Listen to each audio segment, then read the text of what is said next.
Folks, Black Star Network is here. Oh, no punches! I'm real revolutionary right now. Support this man, Black Media. He makes sure that our stories are told. Thank you for being the voice of Black America, Roland. Stay black. I love y'all. All momentum we have now, we have to keep this going. The video looks phenomenal. See, this difference between Black Star Network and Black-owned media and something like CNN. You can't be Black-owned media and be scared. It's time to be smart. Bring your eyeballs home. You dig?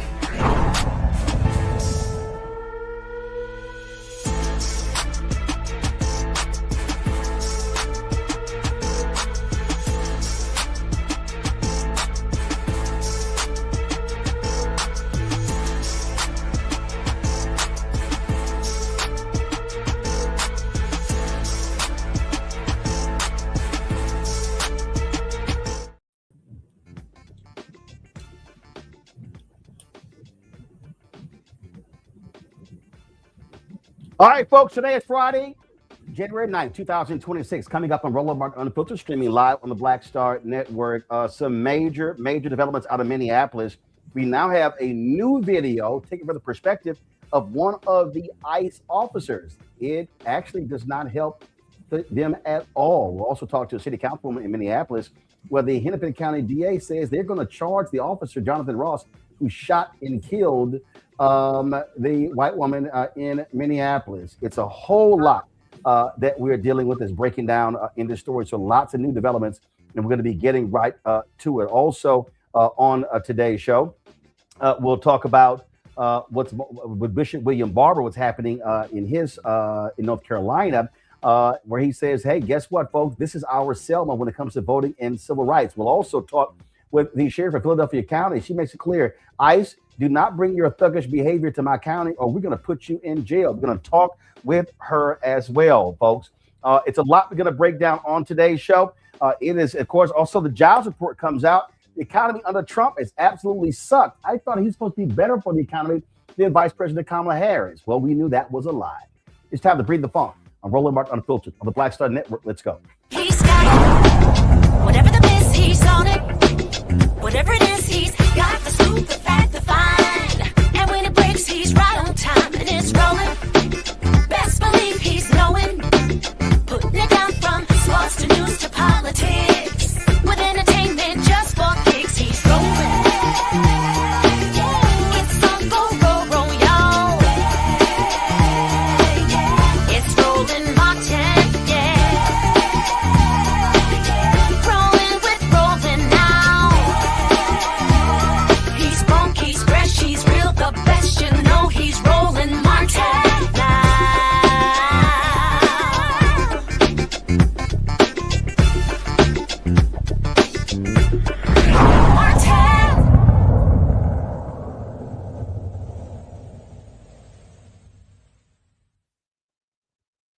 Folks, for the last few hours, social media has been ablaze with a new video from the perspective of one of the ICE officers who shot and killed Renee Good. This video gives us a direct account of what took place. And if they think that this somehow helps their case, they're absolutely wrong. Watch this.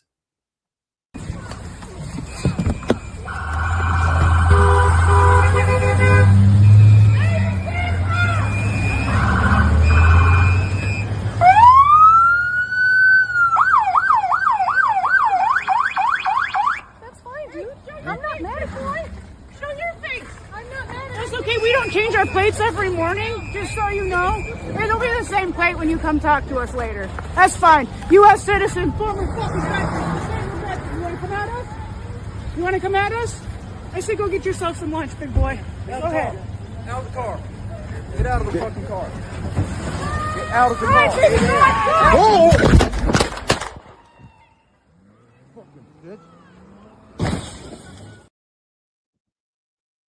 Folks, you see exactly what took place right there. So I want to play the video again so you can have a better understanding.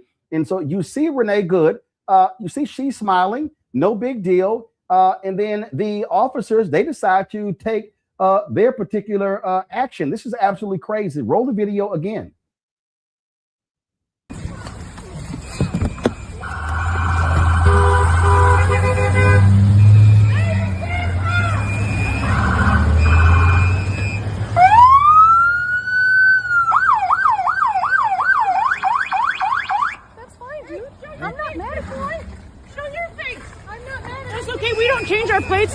warning, just so you know.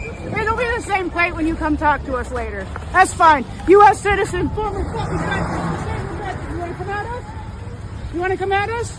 I say go get yourself some lunch, big boy. Go ahead. Out of the car. Get out of the fucking car. Get out of the All right, car. baby, come on.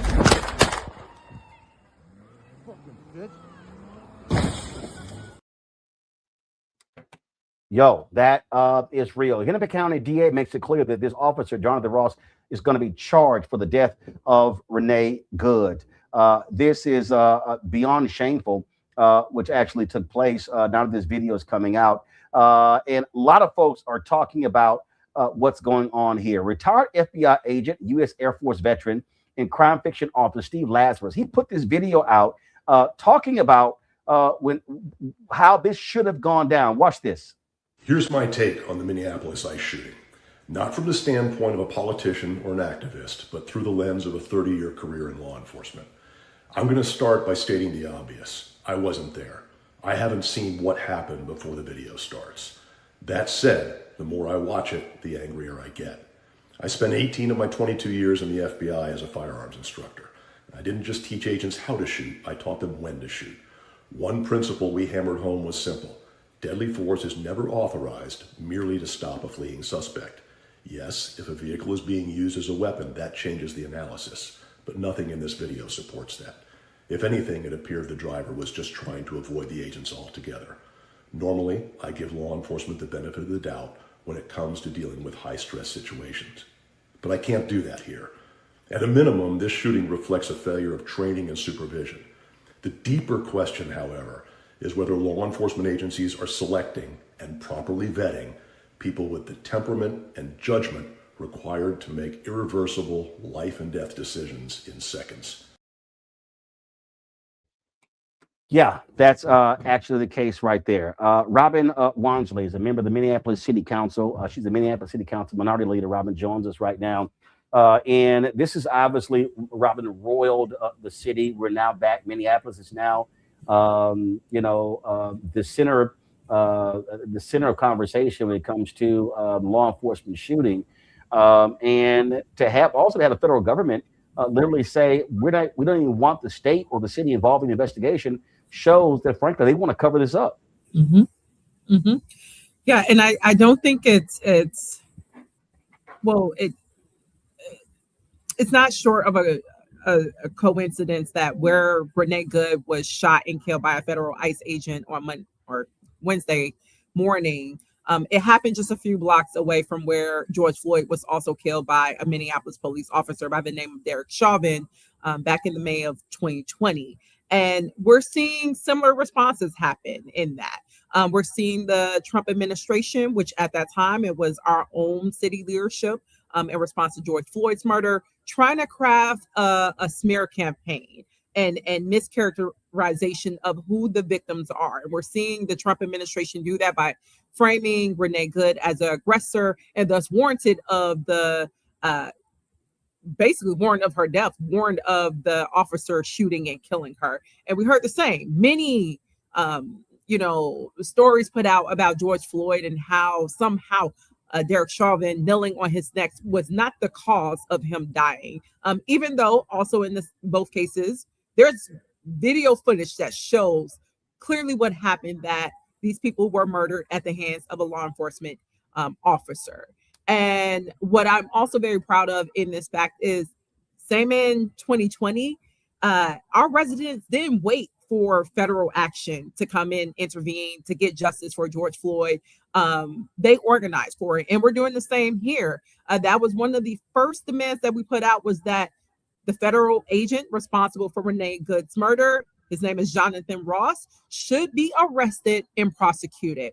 And when the BCA and when our state leaders started to move in a way as if they were retreating from it, our residents continued to organize and put pressure on elected officials to say, no, you need to see this through. Because if we allow this to happen, this sets a new standard for our federal administration as they're invading and occupying other cities under this campaign of cruelty that they're using under the guise of immigration and keeping communities safe and going after the bad guys. They're going to use that as a way to give federal agents the right to kill with impunity, We fought against that even amongst regular cops. And Black Lives Matter following George Floyd's murder. We said, regardless, if you have a badge, you do not have a license to kill. And the same applies here. And just as we got justice for George Floyd, we are going to organize and get justice for Renee Good and all of our residents who've been kidnapped and abducted at the hands of these violent federal ICE agents, and set a new standard that you don't get to do this. And you won't do this in Minneapolis. Yeah, and what you have here is what does Donald Trump do? He's now sent more federal law enforcement to Minneapolis. Yes, he's now sent Border Patrol. I would say, actually, speaking of Black Lives Matter, one of our key leaders was actually sprayed with chemical irritants by a Border Patrol officer right after Renee Good was murdered on Wednesday. So it shows very clear that this whole story that they've been telling to the American people, that again, immigrants are your problem. This is why we need to go after them. This is why we need $1 billion to fund the ICE agency and the FBI to go after these people. It just shows it's actually a lie. They are going after everyone. And they tried this out in my home city of Chicago. When they went in and said, we're going to take out violent, immigrant and criminals and things of that nature. But somehow you're on the South Side detaining Black residents over there in their apartment buildings. How did we get there? And we're seeing the same thing here. They said they came in for immigrants, but you end up shooting a 37-year-old white woman on a Wednesday morning. Now you're shooting chemical irritants at Black residents. We just got word today that a U.S. citizen was also detained here in Minneapolis during one of their raids. So it's very clear that no one is safe when ICE is present. And that is the agenda of the Trump administration. They don't aim to make our country or our community safe. They want to make sure that they can use blunt force to silence any type of opposition to their racist and very profit-driven agenda nationally. And they want to use federal agents, their law enforcement arm, as a vehicle to normalize that violence and to enact that violence. And then they expect us to take it lying down. And once again, I'm glad that Minneapolis, we have our deep history here of advocacy and organizing. And we're showing, no, we will not. We will get justice. We will arrest your federal agent, and we will hold you accountable for infringing upon our own rights as a state to protect our residents using your federal ICE agents. Well, it goes to show you exactly how they operate and how they move. And so we're going to see what happens next. Don't be surprised if Donald Trump does all he can to protect this officer. And again, he can protect him on federal charges, but he cannot do anything when it comes to state charges. Exactly. And that's why I'm so proud of our leaders, specifically our Hennepin County attorney, as well as our Attorney General, Keith Ellison. Our Hennepin County attorney is Mary Moriarty, that they said, look, we're standing 10 toes down on delivering justice for Renee Good, and we're not going to just retreat because the federal government said so. They're launching their own independent investigation. That was another main rallying cry and demand that we heard off the ground. This officer needs to be prosecuted, and we need to have an independent investigation, because there is no way that we're going to have the federal agency that caused this murder and is already working overtime to discredit the victim and also basically create the conditions for a dismissal. We're not going to let them just have that investigation to set that as a new legal mandate. No, we are going to do our own independent investigation. We're going to trust civilians in our own community to deliver the evidence that we need to put this man away behind bars. And we know we can do this because we've done it before. It was a young Black woman by the name of Darnella Frazier who filmed George Floyd's murder in 2020. And again, at that time, the city was working to basically cover up his murder. And had it not been for Darnella Frazier recording that, as well as dozens of residents recording and gathering evidence and footage of what actually transpired, if it wasn't for them, we would not have had that victory. And so I'm glad that our elected leadership also knows it's the residents here who were on the ground, who know what happened, that captured what happened, and they're going to play an essential piece or role and making sure that a thorough investigation happens that leads to Jonathan Ross, the federal agent responsible for Renee Good's murder, be put behind bars, just like we did with Derek Chauvin and the other officers involved with George Floyd back in 2020. All right, then. Councilwoman, we appreciate it. Thanks a lot. Thank you. Folks, going to go to a quick break. We'll be right back with our panel right here on Roland Martin Unfiltered on the Black Star Network.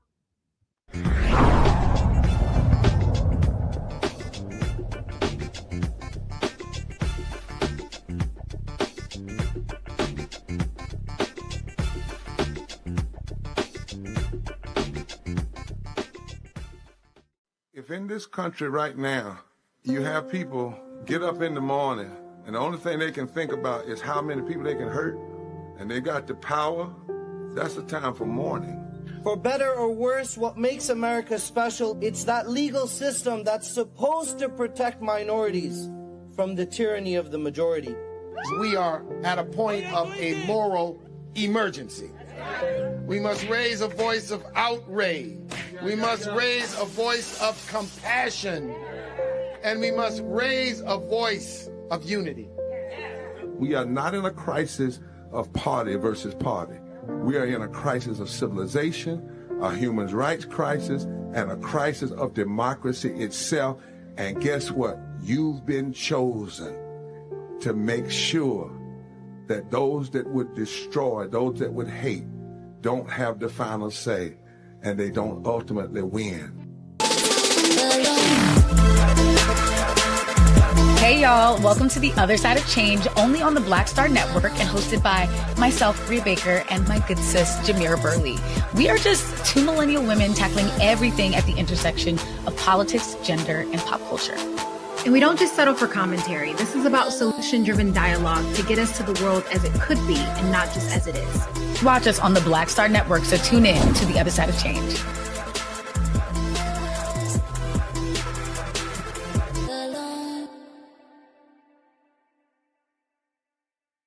Melanie Campbell, National Coalition on Black Civic Participation and Black Women's Roundtable. And we are watching Roland Martin Unfiltered all day, every day, 24/7. Spread the word.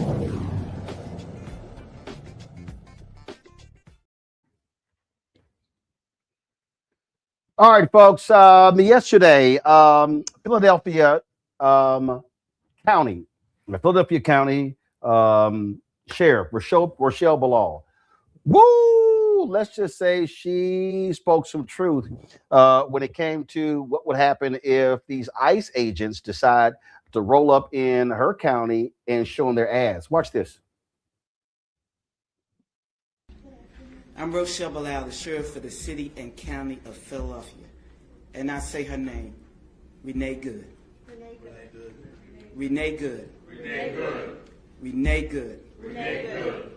This should not have happened, but we're here today. Let know that law enforcement professionals, real ones, not the fake made-up ICE, probably Trump's new army to attack citizens of the United States. Did you hear what I said? No law enforcement professional wears a mask. None. None. Those that come into our communities wearing a mask to commit crime, thank God for our district attorney, Larry Krasner, who said he's going to lock them up. And I'm saying now, we are not going to whisk you away for them to hide your identity, because when you do it there, you're getting arrested there. No whisk away for them to hide you. None of that here. None of that here. Law enforcement professionals do not shoot at moving vehicles. I'm not saying fleeing, because she wasn't fleeing. She was getting out of the way. Law enforcement professionals do not stand in front of moving vehicles invoking an action that is illegal. No, we don't. And so we stand here today with all those who stand against the made-up, fake, what you can call ICE, professional law enforcement. I don't call them none of that. I call them made-up, fake, wannabe law enforcement. Because what they do is against not only legal law, but the moral law. So I'm with the DA, and we will work with them. If any of them want to come in this city and commit a crime, you will not be able to hide. Nobody will wish you off. You don't want this smoke, because we will bring it to you. And the fake, whatever they call them, because I can't say the name, but the criminal in the White House would not be able to keep you from going to jail. Renee Good should be here today. And to her family, we are saying law enforcement professionals are not the ones here in this city that would do that. But here's the last thing that I will say. Law enforcement professionals around the country do their job, and we have been fighting for years to build that bridge between us and our communities. You have one negative nutcase that causes this problem, and now we all have to fight again to let people know law enforcement works with communities. These crimes would not be down if we didn't have communities work with us. Joining us right now is the Sheriff of Philadelphia County, Rochelle Belong. Glad to have you on the show. So you cut right to the chase. You got MAGA folks mad at you, saying you should resign. But also, look, there are black sheriffs in in North Carolina have made it clear they were not going to cooperate with ICE. We saw the black police chief in Illinois, how they were just running roughshod over them and just ignoring them and treating them like crap in one of the Chicago suburbs. Yeah, the MAGA people are really mad because I'm getting all kinds of threats, but I ain't a scared person. I've never been. I've been in this position before. I shut down a racist website called Dome Lights, where police officers in Philadelphia was at their desks, at their job, spitting out hate against black people. And I got threats from them. So this ain't no new place. I'm not scared of these folks. We need to start standing up and saying, you're not coming in our city and just run crazy over here. You're not going to do that. We got a district attorney that says you commit a crime, he going to lock you up. Okay, and we'll transport you to where you need to go. Not whisk you away to hide your identification. Not do none of that. We're going to stand 10 toes down on standing up for the citizens of the city and doing our job. And the thing here is they know they have somebody sitting in the White House who will let them do whatever they want, and they have grossly disrespected local law enforcement. Normally, when you're the feds, when you come into a state, you talk to the police chief, you talk to the sheriff, you talk to the state police. These folks are like, we don't give a damn what y'all think. We can do what we want, when we want, and we expect y'all to follow behind us. ICE has been in cities way before this type of situation and have cooperated, came with warrants, was respectful, worked out situations. Not these. Do you know? I get this information that they get 47 days of training. 47? That means they don't even know what they're doing out here in our neighborhoods. And at some point, every neighborhood around the country need to stand up and say, no, we are not going to take this. And if you come in our cities and commit a crime, if your district attorney don't want to lock them up, then you need to get a new one. But ours here said he's going to lock them up, and that's exactly what we're going to do. And the sheriff's office transport prisoners, so we will transport you. The thing here is, I was having a conversation with a black conservative who was defending law enforcement, and I said, dude, we don't know if these people are real law enforcement. He said, yes, they are. I said, no, we don't. I said, we don't know if these are Proud Boys, if these are Oath Keepers.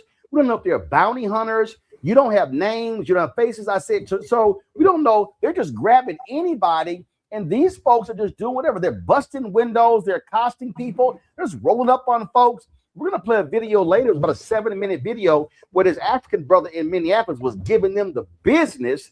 And then they were demanding his information. They eventually walked away. They had no legal basis to stop him. And it was like 8 or 10 of them surrounding this brother. Well, you probably need 8 or 10 of them on one person because they scared. No, they don't have any identification, no ID. They put masks on, and you are right, because law enforcement professionals don't wear masks unless you have to, cover up to testify, so they don't know who you are if you was undercover. But they don't walk out here with masks. If you're doing the right thing, you stand on who you are and the law in that city. They don't wear masks. These people coming in with masks, and I'm with you. I don't know if they the Oak Boys, the Proud Boys, the Boy Boys. I don't know if they the nuts of the insurrection on January the 6th. Are these the failed ones that couldn't get into police departments, couldn't get into the FBI, couldn't get into the DEA, and they're taking them because they lowered their stances so low that they take anything and anybody? No. Professionals, law enforcement people, do the right thing. They abide by the law. Not saying they perfect, because none of us are perfect. But the one thing they don't wear is a mask out there because they stand on the law. These are not standing on the law. That's why they try to hide their identity. I think they're scared. And if they ain't scared, take your mask off. Step up like a man or woman you think you are and come into these cities unmasked and claim you're going to do the right thing. Do that. In the video we're going to show, he was asking, man, who are y'all? And they had like RD6, so they had no names, no badge numbers, no nothing. So you can't report it. And then we did another story where there was this black guy who was stopped at the cops by somebody wearing fake ICE stuff, which you can get on Amazon. And so you got people who are impersonating ICE and Border Patrol, and you don't know who the hell these folks are. So when they say, well, you got to comply, I don't know who the hell y'all are. You rolled up with a mask on, no name, no patches, no nothing. I'm supposed to give you the benefit of the doubt. Let's remind people that a Minnesota, in Minneapolis, a Minnesota state senator was shot and killed by a guy impersonating a cop at her door. They shot and killed her husband. They severely wounded another state official and his wife. And they can perpetrate, but I think the ones coming in the city is perpetrating too. We have to keep people safe in our cities. And then we have to speak up against those that are not. This is a fake thing that they came in here. We're making your city safe. You're making our cities more dangerous. You're coming up to people with no identification. They don't know who you are. You mask up. Let me just say this. If they put legislation out there in your city that banned the mask for young black kids in your city, and now you got these people coming in, call themselves ICE agents, and they masked up, where's the legislation on banning them? We have to make some rules in all these cities to stop the nonsense. I'm not a legislator, so we need to call on our legislators to do something about this. You just can't keep running up on people. And that's going to cause a situation because you run up on people with a mask. They don't know who you are. You claim you ICE, but there are people that are perpetrating the fake ICE people. So you got fake on fake. No, stop the nonsense. You want to claim you're a legitimate law enforcement? Take the mask off, get your ID, put the badge on, and come with the proper paperwork.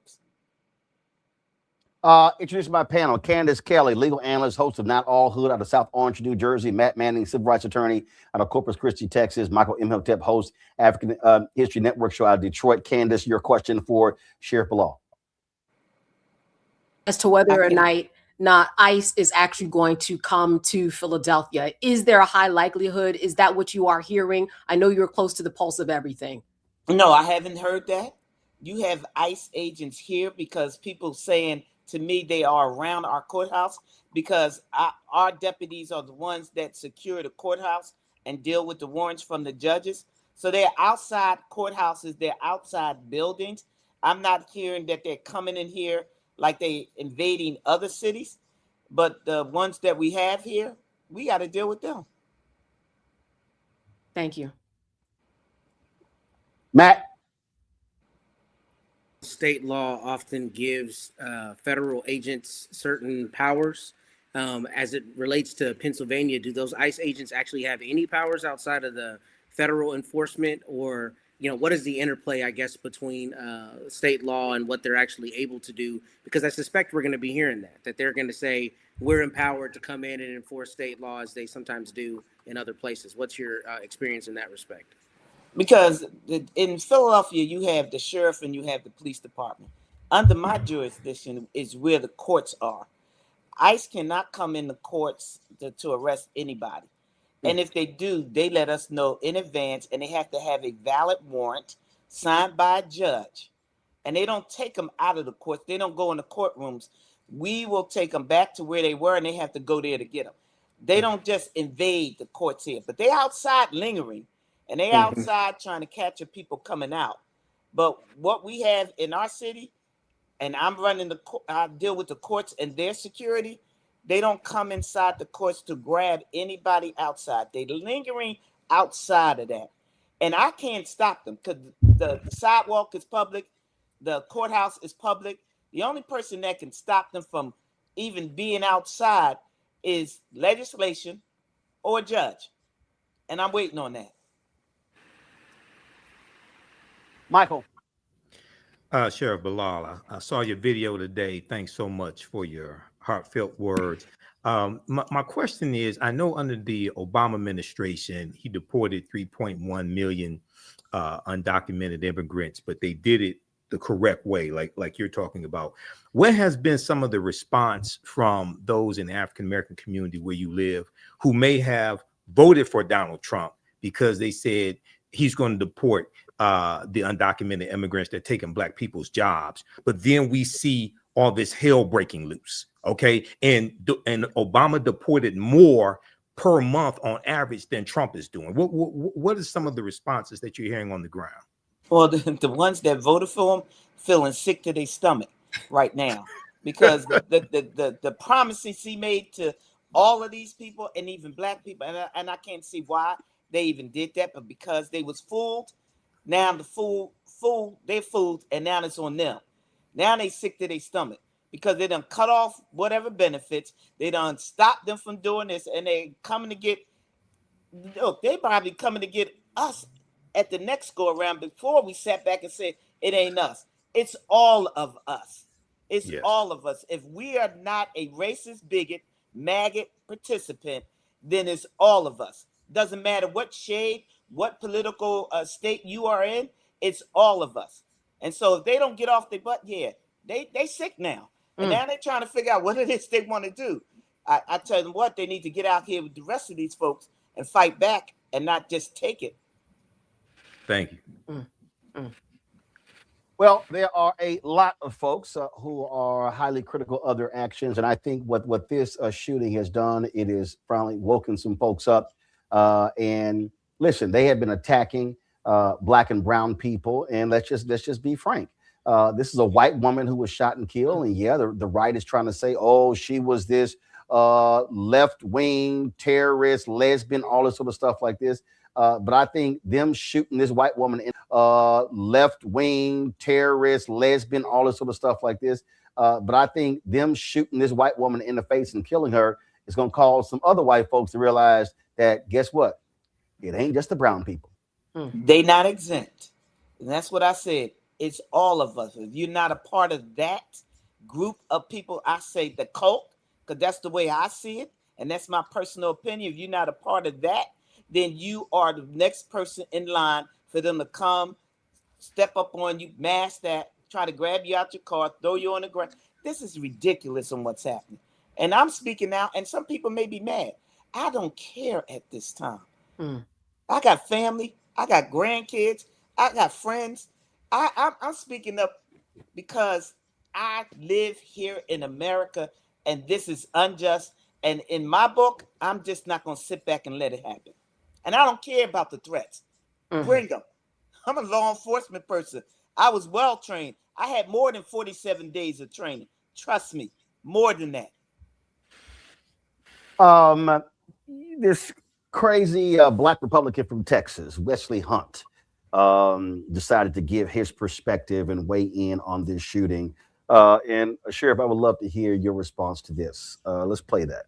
clear that she tried to use her vehicle as a weapon, mow over an ICE agent, and now she is dead. And her death is tragic, but at the end of the day, it was completely avoidable if she would have simply followed the commands of the ICE agents. But what really is more disturbing to me is Governor Walz's comments about using the National Guard to keep the federal government ICE agents out of his state. He has now gone full Jefferson Davis, and that's what I would call civil war. This is a problem. The left always does this. They always clamor for more violence. They always clamor for more rioting. Minneapolis, they've already burned to the ground. The violence must stop. We must respect law enforcement, respect this president that said, I am going to clamp down on illegal immigration, and Minneapolis has become a cesspool for illegal immigration, and we're not standing for it any longer.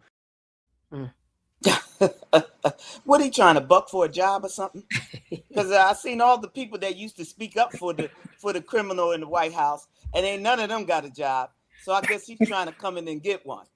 First of all, I saw that video frame by frame by frame. As a law enforcement professional, you don't put yourself in harm's way. You don't stand in front of a vehicle. He had enough space to get out of the way, and he shot in front. And now he's on the side. And you shoot 2 more times, there's no threat there. She wasn't trying to run him over. She trying to get out of the way. Get away from them. What was you going to obey? You come up all masked up, you're going to try to open up my car and pull me out, and I ain't got nothing to do with what you're doing? I'd have took off too. She took off because she was scared. And then this nutcase talking about you're going to respect law enforcement. Hell, they don't respect law enforcement. January the 6th, they was trying to kill the law enforcement professionals up there at the White House. They was trying to kill them. So you talking about respect law enforcement? You should have respect them then on January the 6th. See, he don't even know what he's talking about. But if you bucking for a job and you keep being a handkerchief-head Negro, exactly what you're doing, then go ahead and do that. Go over there and get a job over there. And because you're black, he ain't going to give you one either. So you might as well just stay where you are and just get out of the way with the nonsense. Because you can't talk about respecting law enforcement when you try to kill something. You can't talk about respecting the president when he don't respect the citizens of this country. Look, I ain't got nothing else to say about him. Go get a job somewhere else. Here's the thing that is amazing to me when I listen to these people, and this is what I've never understood. I remember there was a story out of Cleveland, and it was a black couple, and the cop jumped on top of the car and fired a bunch of shots into the car. We've had other stories that we've done jumping in front of a car. And matter of fact, I remember Kojima Powell. This was in St. Louis shortly after Michael Brown had been shot and killed. And Kojima Powell had a serious, it was a mental issue. It was a mental call. It wasn't more than 16 seconds from the time the officers arrived on the scene, and the door, it was 16 seconds from when the door opened to the first shot fired that killed Kojima Powell. And I remember when that happened, and Powell had this butter knife or something like that, and he flexed, and the officer immediately fires and kills him. And I'm watching this, and my first reaction, this is just me. And again, I don't understand. I won't say I understand police training and all of that. But what I didn't understand was, if I'm a cop and I got a partner, and I'm getting out of a car, okay, and the man is standing in front of me, there are other people, there are not other people around this way, and he's holding a butter knife, and I know I got a gun. So I know I have a lethal weapon. I can take this person out. I guess if I'm gonna have a conversation with homeboy, I'm probably, this is just me, I'm gonna step to the back of the car, put the car between me and him. We're gonna talk over the car. And when I see these officers, they jump in front of the car, or they firing at a car that's taking off and going away. I'm sitting here going, What are you doing? And the DOJ's own report shows you do not fire at a fleeing car. You don't do that because you don't know who you can hit. You don't know if you hit them, they run to somebody else. Matter of fact, it's a black kid, 26-year-old black photographer in DC. He's dead because the DC police were chasing a car. That car, this brother was on his way to an assignment, on his way to church. Car slams into him, he's dead because they were pursuing him. And so it's just mind-boggling sometimes when you go, what were you thinking when you know you had the lethal weapon in your hand and that person doesn't? That's right. And that's the rules of that's the law enforcement rules. One, the reason why, because people used to just chase cars all the time. And cars speeding down the street, hit people, kill people, children, grown, elderly, by the speed. You don't chase them, nor do you shoot at them because you don't know who is on the other side of that vehicle that you may hit or kill or harm. So that's why the rules are in place. You don't shoot at a fleeing vehicle. It got a tag. You catch it later. You don't chase them. We had that here in Philadelphia. I think his name was, correct me if I'm wrong, Dante Dawson, where the cop stood on the hood and shot down the car because he was in the car. Didn't make a move, nothing, just was in the car. The rules, because I was a police officer for 27 years, the rules was if a person is in the car and won't come out, that become a barricaded person. That's Get right. everybody in here to work it out. That's right. That's right. So you don't stand on top of a car and shoot down into a car. You don't shoot at a fleeing vehicle. See, these non-trained individuals, and they said he had 11 years. Then what was he doing for 11 years? On the border patrol? You don't know how to react to people in communities or urban cities. You don't know. But you throw them out here and they just start shooting? No. The rule states for most common sense law enforcement agencies. Now, the ones that don't, they can correct me, but I know being a cop for 27 years, that was the rule for us. And that's the rules for my deputy sheriffs here in this city. That's what we don't do. Well, it also reminds me when you have these cases, and we just did one the other day, this story out of Florida, black man, he's walking away back to the officers, has his hands up, he's not reaching for anything, shoot him in the back, kill him. Same thing. And you're like, so you're justified, the person's walking away. This is the stuff that we have to deal with. And I do hope, I hope that what this murder of Renee Good does, it wakes up these complacent people who have given these law enforcement folks the benefit of the doubt. And you're absolutely right. And I've said it for a long time. And I've talked to way too many folks in Noble who have called for accountability. That when you got cops who do the right thing, hey, you praise them, you support them, you pay raises and all that good stuff.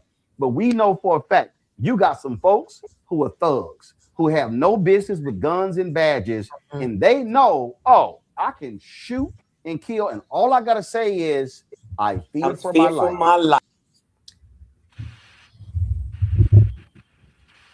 And that's a reality. Sheriff Below, is she still with us, y'all? Did we lose her? Did we lose? What happened, y'all? Did we lose the sheriff? Lost her. Looks like we lost the sheriff's feed. I want to thank her for coming on the show. Sheriff, I appreciate it. Thank you for your strong stance and your courage. We're going to go to a break. We come back. Lots more to talk about, y'all, on today's show. Bishop William Barber, we're going to talk about an upcoming event happening in February when it comes to protesting, it comes to getting people active, when it comes to the right to vote. We're going to talk about the economy, how it is floundering under Donald Trump. Plus, Congresswoman Ayanna Pressley, Congresswoman Summer Lee, they were not holding back in a couple of hearings on Capitol Hill. We're going to show you that as well. Lots to show you right here. Roland Martin Unfiltered on the Black Star Network. Support the work that we do. Join our Bring the Funk fan club. You want to contribute, use the Cash App, use the Stripe QR code. You see it right here. The QR code, you can use it for credit cards as well. PayPal is R Martin Unfiltered. Venmo is RM Unfiltered. Zelle, Roland at RolandSMartin.com, Roland at RolandMartinUnfiltered.com. Checks and money ordered. Make it payable to P.O. Roland Martin Unfiltered, mail to P.O. Box 57196, Washington, D.C., 20037, that's 0196. Back in a moment.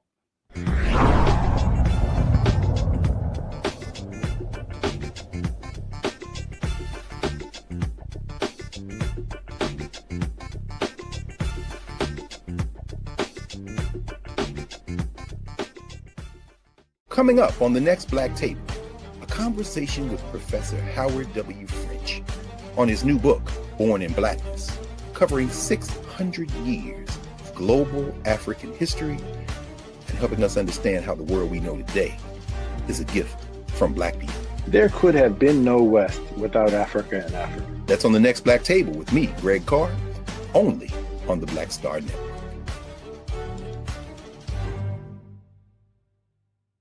If in this country right now, you have people get up in the morning and the only thing they can think about is how many people they can hurt, and they got the power, that's the time for mourning. For better or worse, what makes America special, it's that legal system that's supposed to protect minorities from the tyranny of the majority. We are at a point of a moral emergency. We must raise a voice of outrage. We must raise a voice of compassion. And we must raise a voice of unity. We are not in a crisis of party versus party. We are in a crisis of civilization, a human rights crisis, and a crisis of democracy itself. And guess what? You've been chosen to make sure that those that would destroy, those that would hate, don't have the final say, and they don't ultimately win. I'm Risa Colbert, and you're watching the Black Star Network.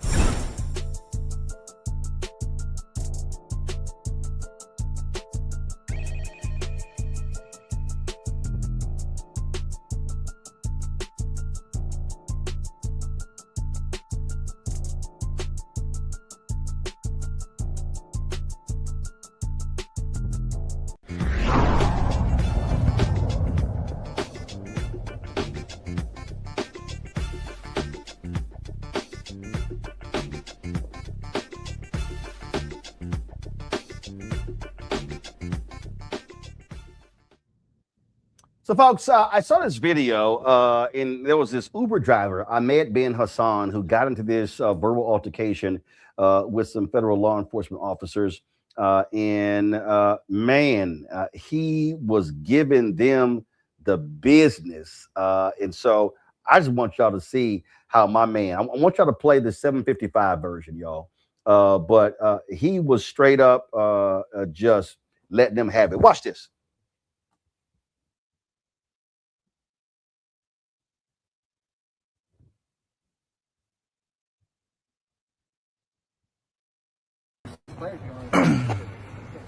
What's up, officer? How's it going? Where we at? Where what? Where are we at? Where are we at? Yeah, can you tell them this location? What are we doing here? You can feel free. I'm just chilling at my job in the Uber, and this lady just pulls over, and she's like, are you a U.S. citizen? In a parking lot at work. That's the officer lady. And they just shot somebody right now in Minnesota. Imagine that. Are we in Germany? Why are you guys doing this? You tell me, sir. Why are you guys going around just asking people like at work whether they're U.S. citizens or not? Are you guys not supposed to be patrolling the border? Do you want to answer the question or not? Why would I answer you? Where's your warrant? We're running your plate. Run your plates. You do whatever you want. You can record. Feel free. Yeah. That's kind of crazy though, right? Like you guys leave the border and go harass people based on their skin color? Ain't that a shame? Are you doing this to everybody or is just black people? Come on now, you know what it is. And you got a GoPro. Yes. You're recording, I'm recording. Is that work issued? Yes. Are you sure? Yes. They're giving you guys GoPros? What happened to the police body cameras? I don't have a body camera. This way you can delete the video and make your own stuff. You know that, right? How do you know? Because it's not going to a server. It's going to a little SD card or something. You guys just murdered somebody in cold blood in this city today, and God brought you guys to me at work. I'm literally working here, and you guys are literally impeding my income, asking me retarded questions. You know, I've been sitting here since 10 a.m. waiting for a ride, and right now I'm getting rides. And if I leave, I'm afraid you motherfuckers might just shoot me. Are you a U.S. citizen, sir? Why would I answer you? Because if you're not a citizen of this country, you have to have your immigration. Why would I not be a citizen of this country, man? What a ridiculous question. Why would I have an immigration? Are you a citizen? Are you a dude? Listen, I'm here working. You're working too, right? So go. It says U.S. Border Patrol. This is not the border. Go to the Canada border or the Mexico border. I'm working, dude. If you were from this country, What do you mean? What do you mean if I'm from this country? I could hear you don't have the same accent as me. That's why I'm. Oh, so you're going by accents now? Is that what it is? Where were you born? Is that accents? Have you heard the Israeli accent? Have you heard the European accent? It's garbage. It's retarded, dude. You going by accents? Mr. Mills. Where are you from, Mr. Mills, with your big ass body? Where you from? Yeah, all of these other motherfuckers small, man. Look at your officers. Hey, the famous guy. I've seen this guy on TikTok. Look at it. He got gas canisters and shit. What's up, officer? What's going on? How you doing? I have better than I deserve. Man, let me step out, man.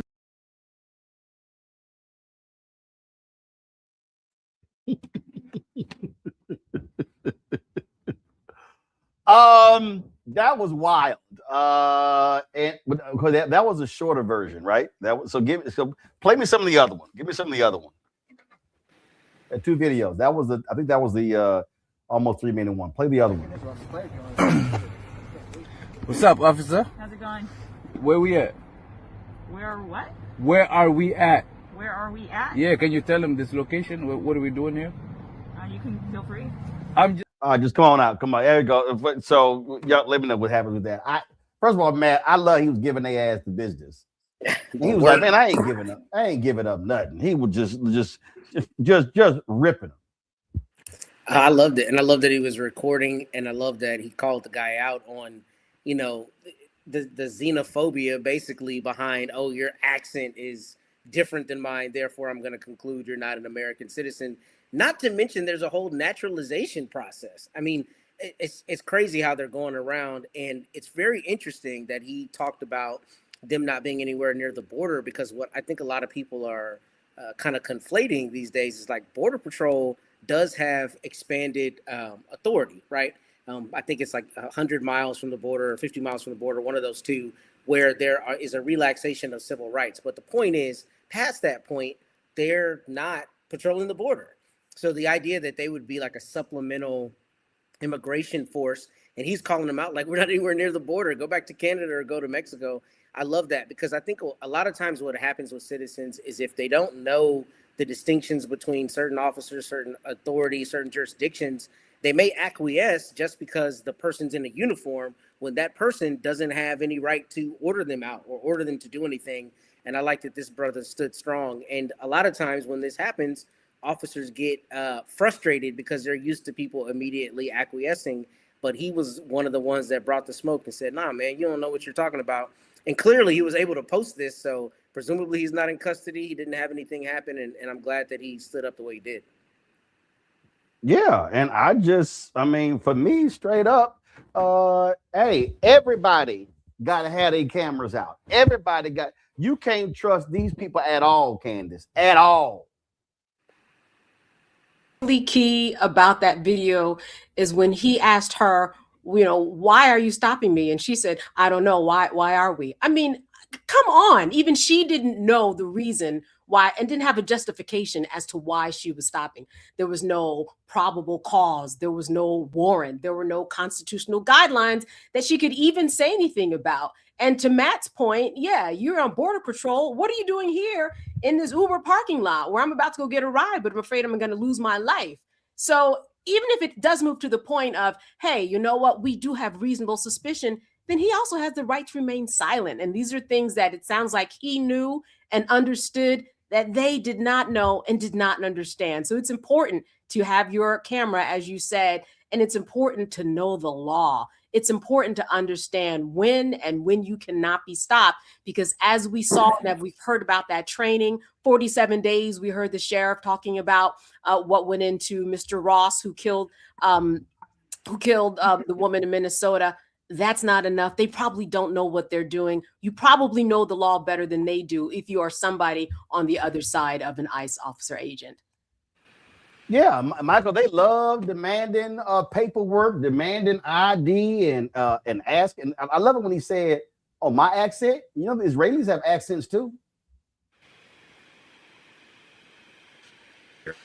Is you go back to Supreme Court, go back to Brett Kavanaugh, the Kavanaugh stops, and you have the Supreme Court saying you can use race as a pretext to stop people, right? When in 2023, they ruled that you couldn't use affirmative action in college admissions. Okay, so what you see here now, my question would be, well, what about Elon Musk's accent? Because Elon Musk's brother admitted at one point they were undocumented immigrants here in this country. Would you stop somebody with Elon Musk's accent, or would you give him a pass because he's white? So all this is the fear, the browning of America, and we see the weaponization of ICE to inflict terror upon communities. And you have to connect what's taking place right now in Minnesota, in Minneapolis, and the killing of Renee Good, 4/10 of a mile away from where George Floyd was killed. You have to connect that to the video from Nick Shirley right around Christmas, right after Christmas, right? Going to those child care centers most of them ran by Somali immigrants, things of this nature.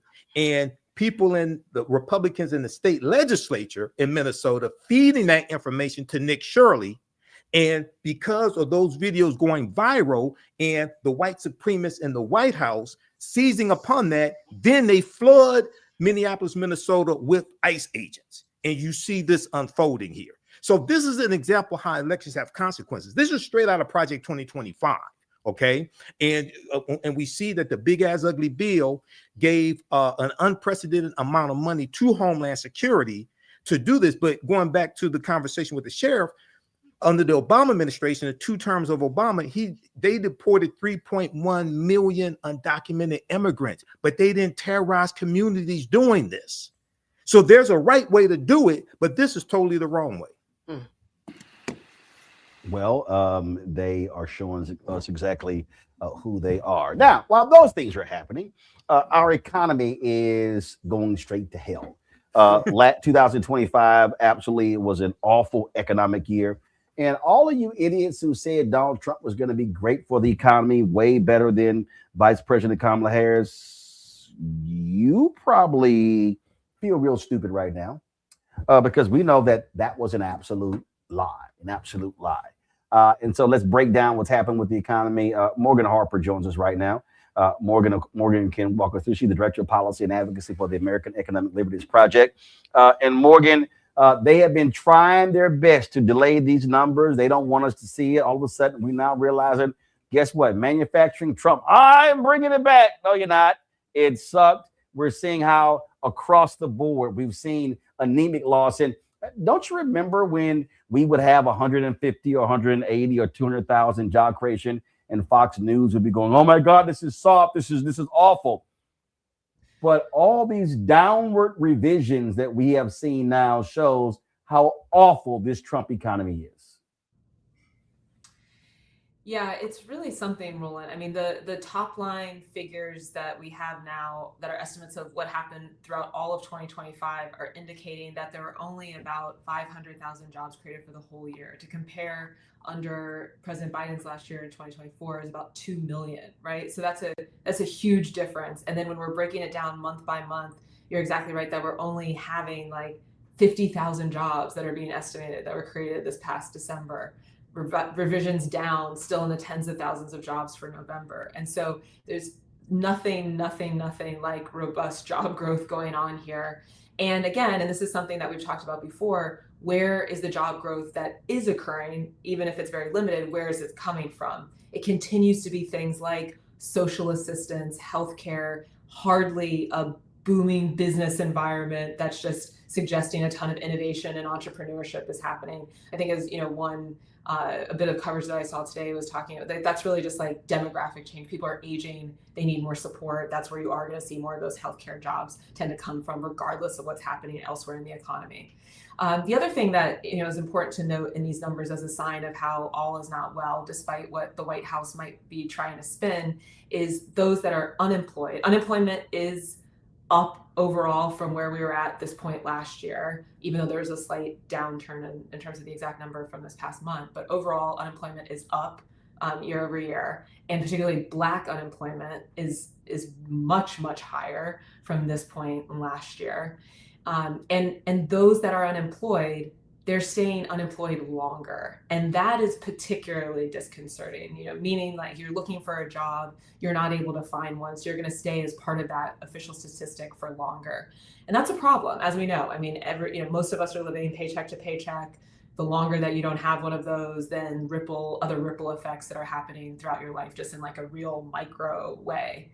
And then the other thing that I would note is just there is this dichotomy between what the White House is saying. I thought it was particularly interesting in a lot of their official messaging today, just how far they're having to reach for that positive spin now. You have the head of the Council of Economic Advisors, Kevin Hassett, his go-to talking point today was, oh, but those that have manufacturing jobs, they're getting paid a lot more. And it's like, well, that's interesting because, like you were noting, Roland, we've seen nothing but manufacturing job losses. So I guess his point is, if you happen to be one of the few people that still has a manufacturing job, that is surely not a new one that's been created this year because their policies have not resulted in that, well, then maybe you're making a bit more money, and that's great. But the rest of the economy is not really seeing any of those gains. And again, there just has not been that follow through on this promise of bringing American manufacturing back, inspiring a new wave of innovation. Nothing in these numbers suggests that that's actually occurring.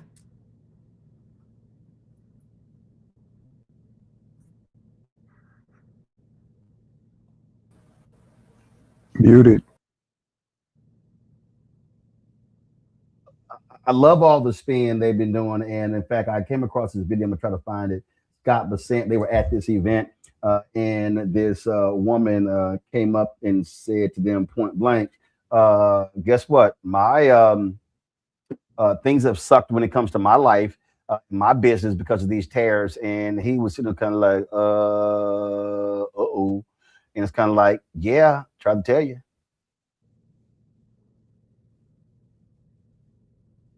Yeah, I mean, that's the important point here is they're going to try to take this little bit of the official data that's coming out of these numbers. And I thought, of course, interesting again that the president does not care about the rules around any of this. He's not supposed to talk about any of this data before the official release so that it doesn't inappropriately influence the market investors. They did that anyway because they are probably so concerned about how, these numbers were not suggesting anything positive or, aligning with what they claim they're accomplishing here.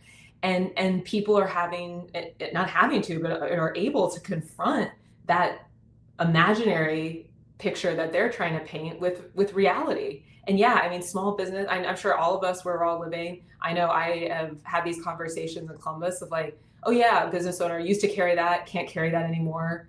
Tariffs, it's just too expensive. Folks that are having to close up shop altogether.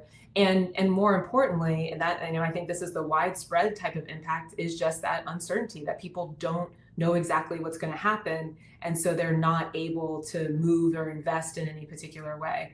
And, and the other risk I would point to here, and this was starting to be covered a bit more in some of the data today around like the impacts of AI. We all know, AI is afoot. It's going to, lead to some gains in productivity in a lot of working environments. It is, definitely having an impact in some of the job numbers. Just, some professional services are no longer going to need as many people if they're using, AI software and such. And so, but we're not able to really parse out what's the what there if we have a government that's injecting all of this unnecessary uncertainty while we have to kind of grapple with this technology that is there, that is having an impact, that we need to figure out what exactly that is so that government can play a better role in leveling things off to make sure that we're all, staying as stable as possible. I think that's a risk that, you know, we're not always talking. We certainly, you and I haven't been talking about every month, but it's something for us to continue to draw attention to, you know, in that AI conversation and how this connects to the jobs data.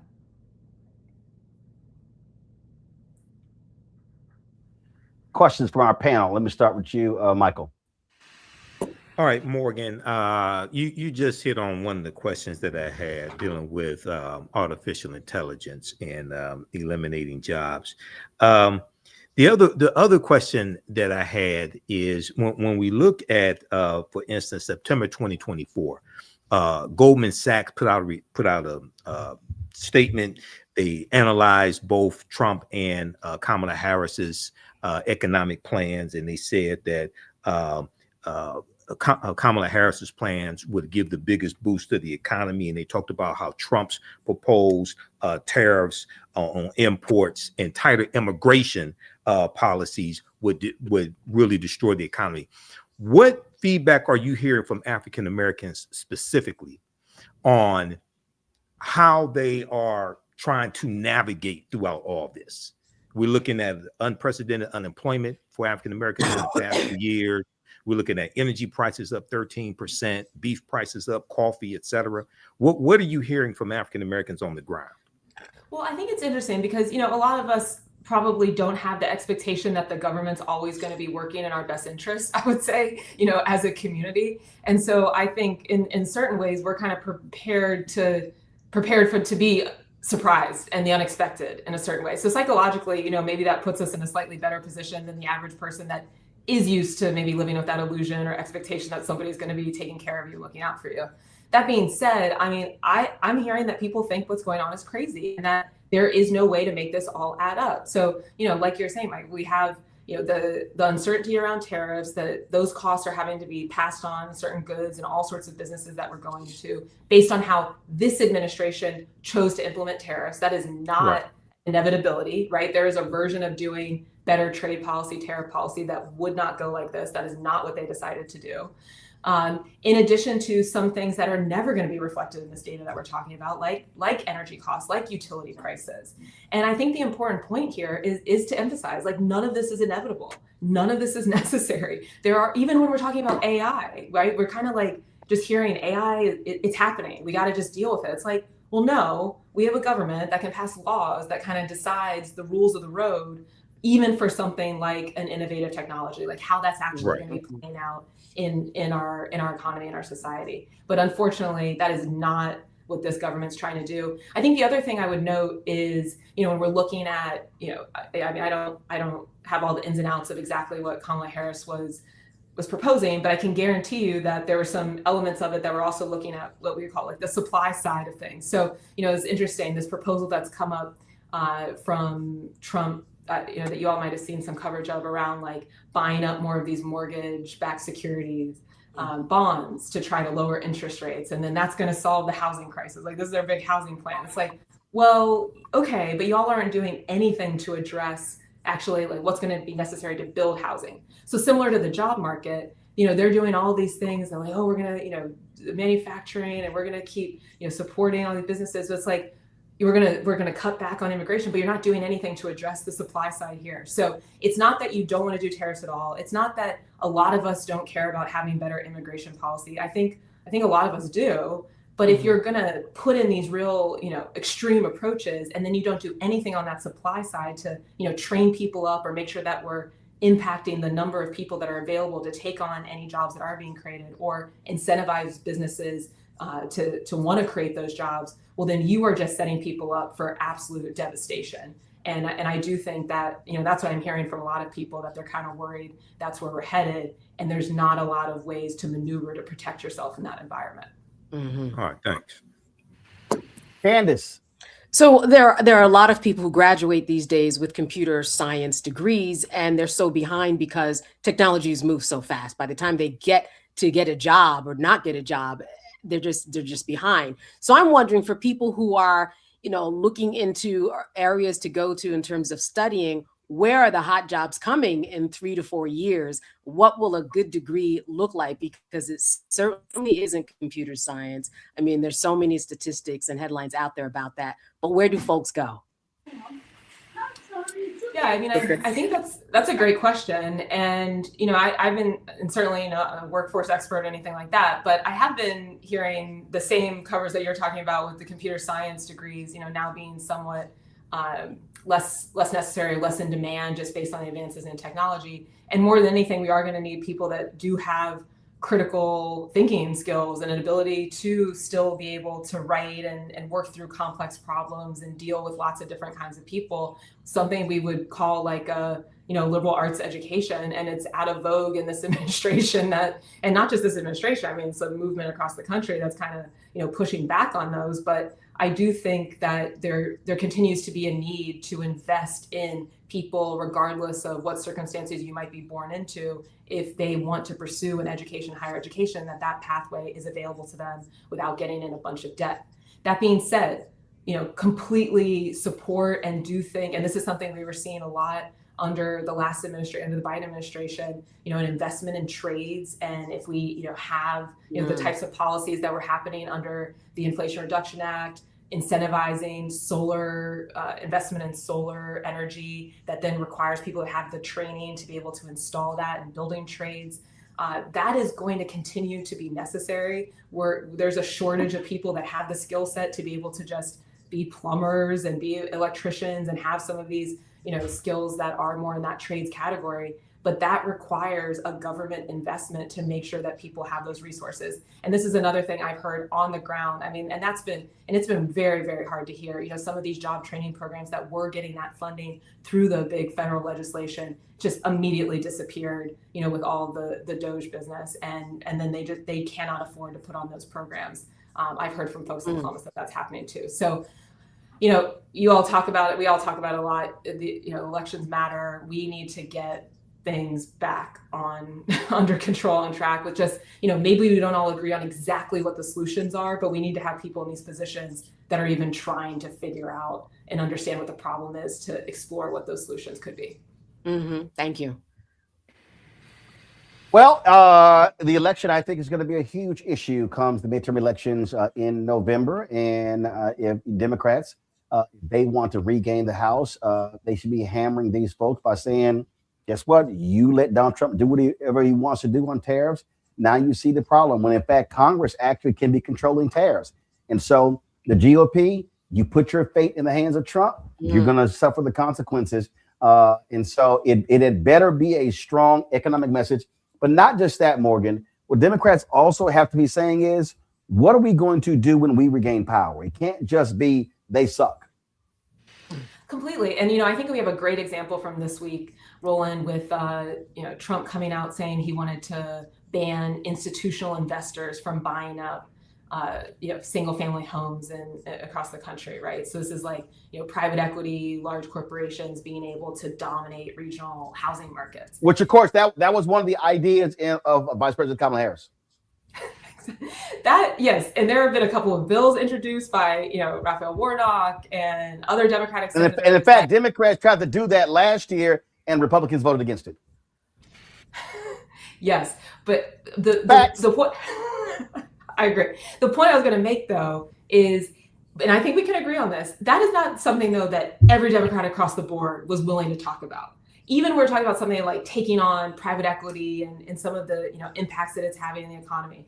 Even as recently as a couple of years ago, I think that was a controversial thing that some people were like, that's a little too much. I don't want to go that far. And I think we should all take as like a very clear direction that we have, Trump that's coming out here, even if it's not sincere, even if he doesn't follow through, even if some Democrats were talking about before, that there is no reason to hold back on any front with ideas that we think are going to have an impact that is for the good for our community, for this country. We should not be afraid. We should not be timid. We got to go for the absolute jugular here as we're looking ahead to 26 and 28. I agree 100%. Morgan, always great to see you. Thanks a lot. Thanks for having me. Folks, when we come back, headlines with Brittany Noble. We'll also be chatting with Bishop William Barber about the effort to get folks to understand why voting in every election this year is critically important to our future. You're watching Roland Martin Unfiltered right here on the Black Star Network.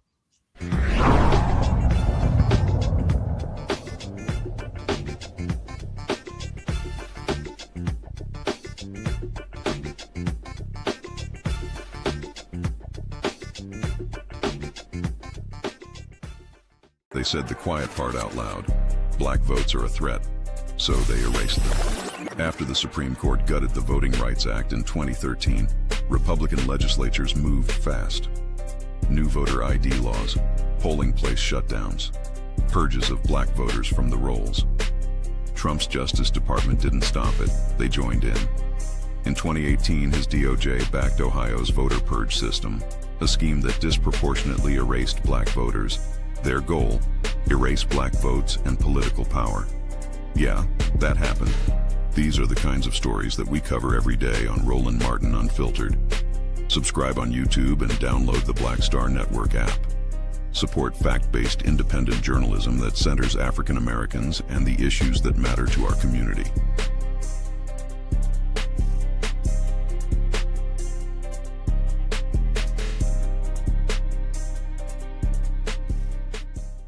If in this country right now, you have people get up in the morning and the only thing they can think about is how many people they can hurt, and they got the power, that's the time for mourning. For better or worse, what makes America special, it's that legal system that's supposed to protect minorities from the tyranny of the majority. We are at a point of a moral emergency. We must raise a voice of outrage. We must raise a voice of compassion.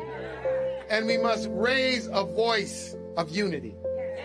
We are not in a crisis of party versus party. We are in a crisis of civilization, a human rights crisis, and a crisis of democracy itself.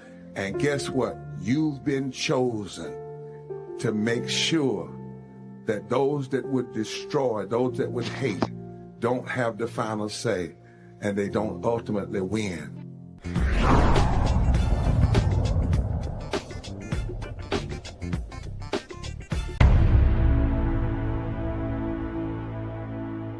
At the end of the Selma to Montgomery March in 1965, Dr. King stood in front of the Alabama State House and told 25,000 Americans that the greatest threat to the greedy oligarchy is when poor blacks and poor whites and others mobilize together and form a voting bloc that can fundamentally shift the economic architecture of our nation. In America today, we have fewer voting right protections than we did when the Voting Rights Act was passed in 1965. And state legislatures have abused their power to try to pick their voters rather than let the voters pick their legislators. Meanwhile, every day people are suffering while the greedy get richer and richer. Dr. King was right, and many others were right. The billionaires who think they can buy our politicians are afraid of people coming together across dividing lines and building power together. In 2013 and 2014, we together in this state built out the Moral Monday movement. And in 2014, more than 80,000 people showed up in Raleigh for a mass people's assembly. We mobilized our power. We mobilized our vision. We did not continue to just resist what others were doing. We claimed the world that we wanted, the society that we wanted. And what we did energized.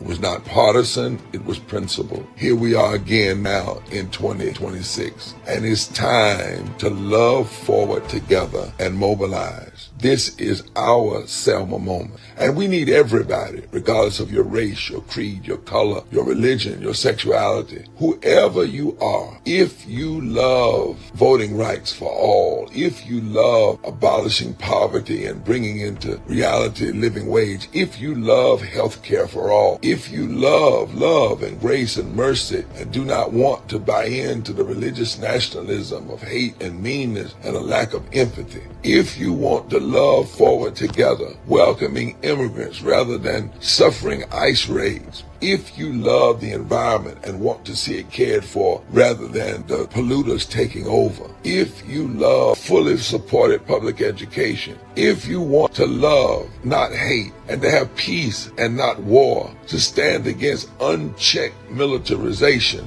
and the militarization of our cities, then it is time to come together and mobilize our power and our passion for justice. Then we now are in a moment where we must move from resistance to loving forward and mobilizing our power So, from February 11th through the 14th, North Carolinians are going to be walking and marching and caravanning from Wilson to Raleigh. And on Saturday, February 14th, Valentine's Day, we will hold a massive People's Assembly for a moral agenda in Raleigh, North Carolina, saying it is time to love forward together. We are marching from a district that MAGA extremists, because of a call from President Trump, decided to gerrymander the 1st Congressional District, take it away from the people. And we are inviting all defenders of democracy and champions of the common good to meet us in Raleigh on February 14th to reclaim a moral agenda, an agenda for going forward, to pursue the society and the democracy that we want, not only for ourselves, but for our children's children. For somebody's been hurting our people, and it's gone on far too long, and we won't be quiet anymore. We will love forward together.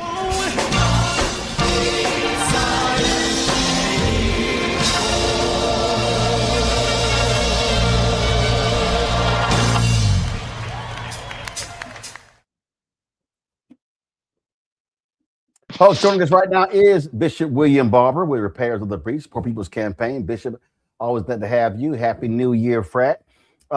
This is taking place in North Carolina, but this is really a national call. It is, Roland. Thank you for having me, and glad to be here. I'm at a place I can't be on the line, but I'm glad to be with you. We must nationalize state movements. I don't know how many times I can say that.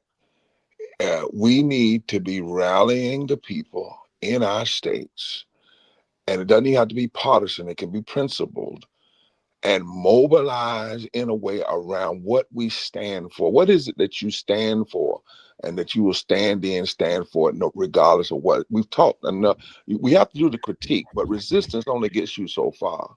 The Bible says you have to write the vision for people to run, and you have to write it for people to mobilize. And we have to get people to grab their passion and say, I'm fighting now, not just who I'm against, but what I'm for. And Roland, the reality is, I can talk all day. It's one of the reasons I'm going home. I've been out in the nation, but going home to nationalize this. In North Carolina in 2025, Trump won by 180,000 votes, 1,830 votes per county. Over 300,000 Black folk that were registered and had voted infrequently didn't vote. Over 1.7 million poor and low wage people who had voted were registered but voted infrequently and didn't vote. And you look at these numbers in Georgia, Trump wins by a little over 100,000 votes, but over 300,000, 400,000 African Americans didn't vote. Over 2 million poor and low wage people who had infrequently voted and tended to vote progressive did not vote. And people are saying, what you ask them why, and they say, nobody talked to us, nobody spoke to our passion. I don't totally agree with that, but my point is, there comes a time when you can't just say what Goliath is doing. You have to decide it's time to take the mic from Goliath and say what you stand for and what rocks you stand on, if you will, Roland. And that's why we're going from, the last straw was for them to get this is how it went down. Trump called our state, MAGA, and told them, take this district, first Congressional District, predominantly Black. And they said, okay, and went down and redistricted it. But the numbers they use, Roland, they are based on 49% turnout or less. And in that same district, Trump won by 11,000 votes, but hundreds of thousands of folks didn't vote at all in that district. And we're saying to folks that you can't keep just resisting and talking about what is it we are fighting for.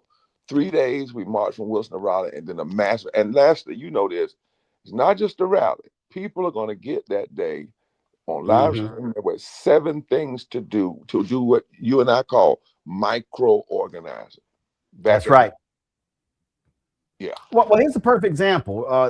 I'm showing right now. This was when we were in Austin, and this is a drone shot we had, and it was a multi-day march to the state capitol, and you were there.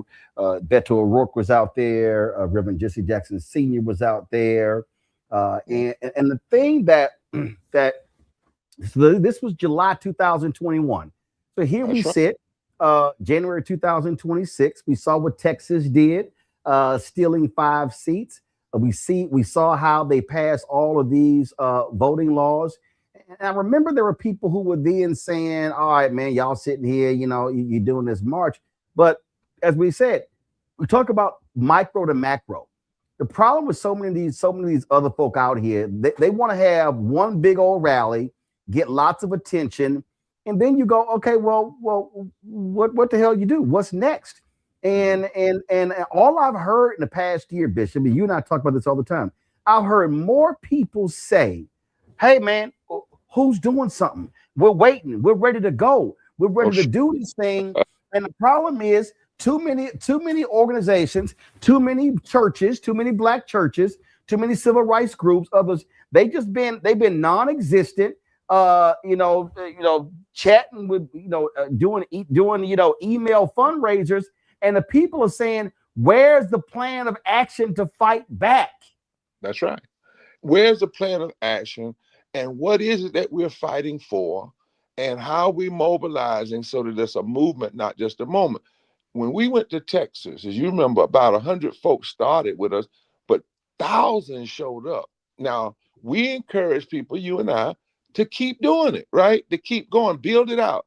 Folks said we'd never seen this many people come to the State House at one time. We said, if you keep moving and keep mobilizing. Now let's go from that to the fact that you've got 3 million poor and low-wage folk and frequent voters. Go after them, but you got to go after them with talking to them and real policies.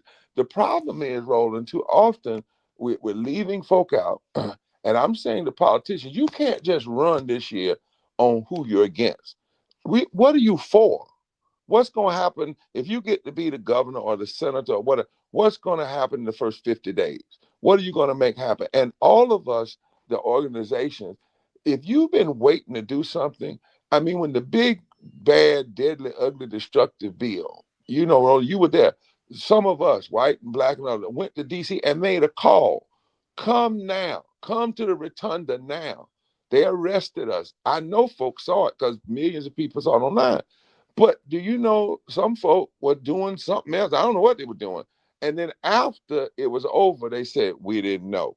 Now, there's a certain part in which you can't claim ignorance, But let's just say folk didn't. Okay, here we are now, 22 million people.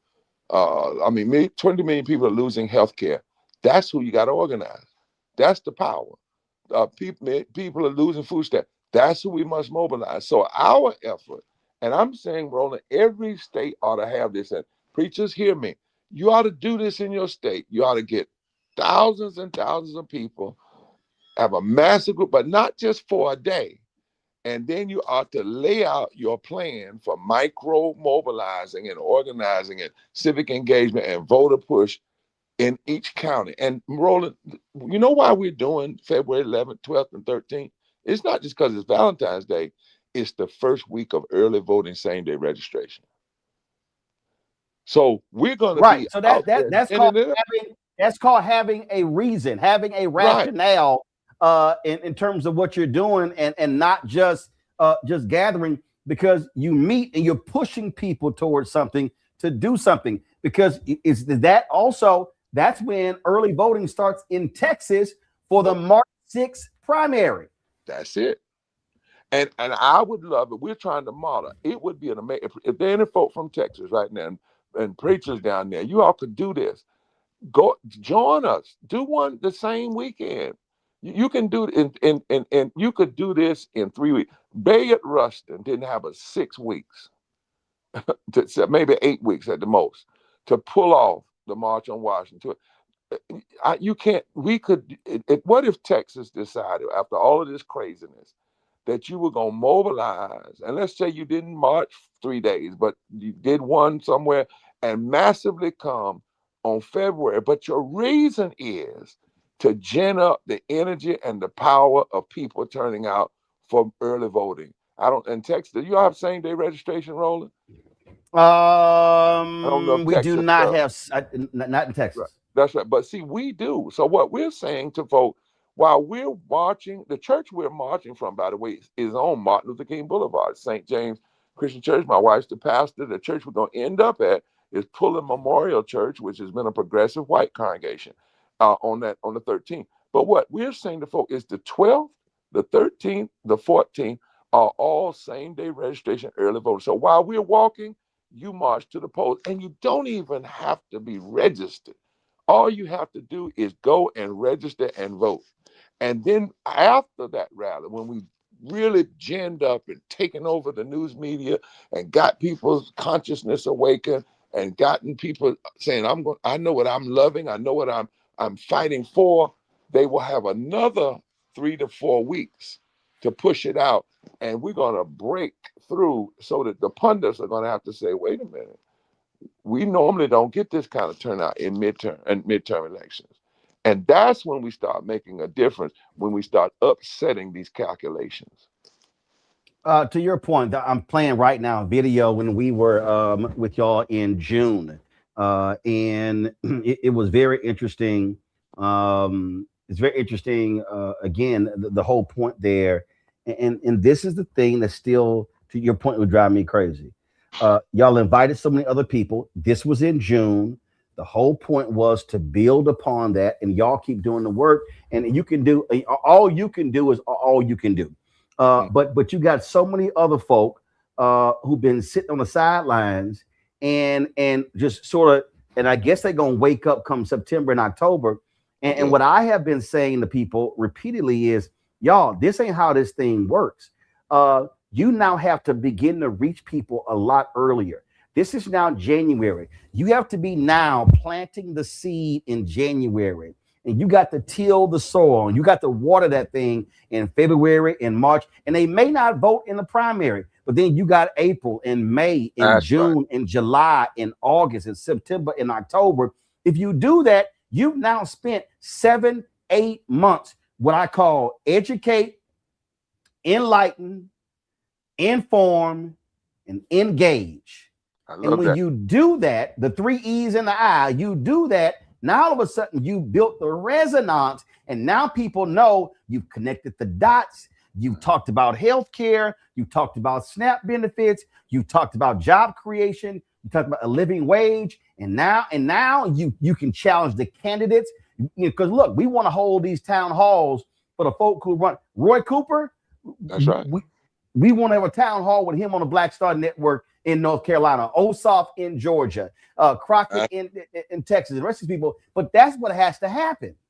And Roland, and if you do that, you as you said, you actually push to the politicians to have courage and to say what they're for, not just what they're against. And so the other part of what we're doing, we've been in the 1st Congressional District since they did what they did. We filed a suit challenging it as racism, but we also are not in those districts having town halls, all those counties down east. And folks said, well, you need to wait till after Christmas. We said, why? Why did you all wait till after a holiday?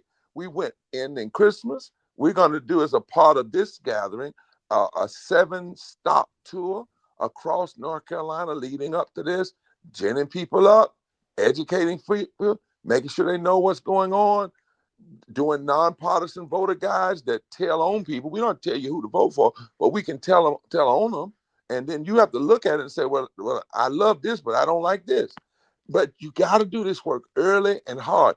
If we mess around and say, what we're going to do is have a Remember March on Washington, wait all the way till August. Now that's after the summer. Then try to gin that out in September and October. I'm not saying some of that won't help, but it's why. And why take it all the way to DC when you can do it in these states? And in the states. I don't know why we can't get this. DC changed from Birmingham up from Alabama up, Right. Jackson up, from Montgomery up, from Selma up, not from DC down. And that was where the effort. I was looking the other day, Roland, and I challenged for not last thing I'll say. I went back and read the speech that you and I often read, which is the speech Dr. King gave at the State House at the end of the Selma to Montgomery March, when they actually told him that he was going to get shot. They told him don't do that speech, but he did it anyway, and he did it long. I mean, it was longer than the march. Enormously Never Again, which we call I Have a Dream. It was like 45 minutes.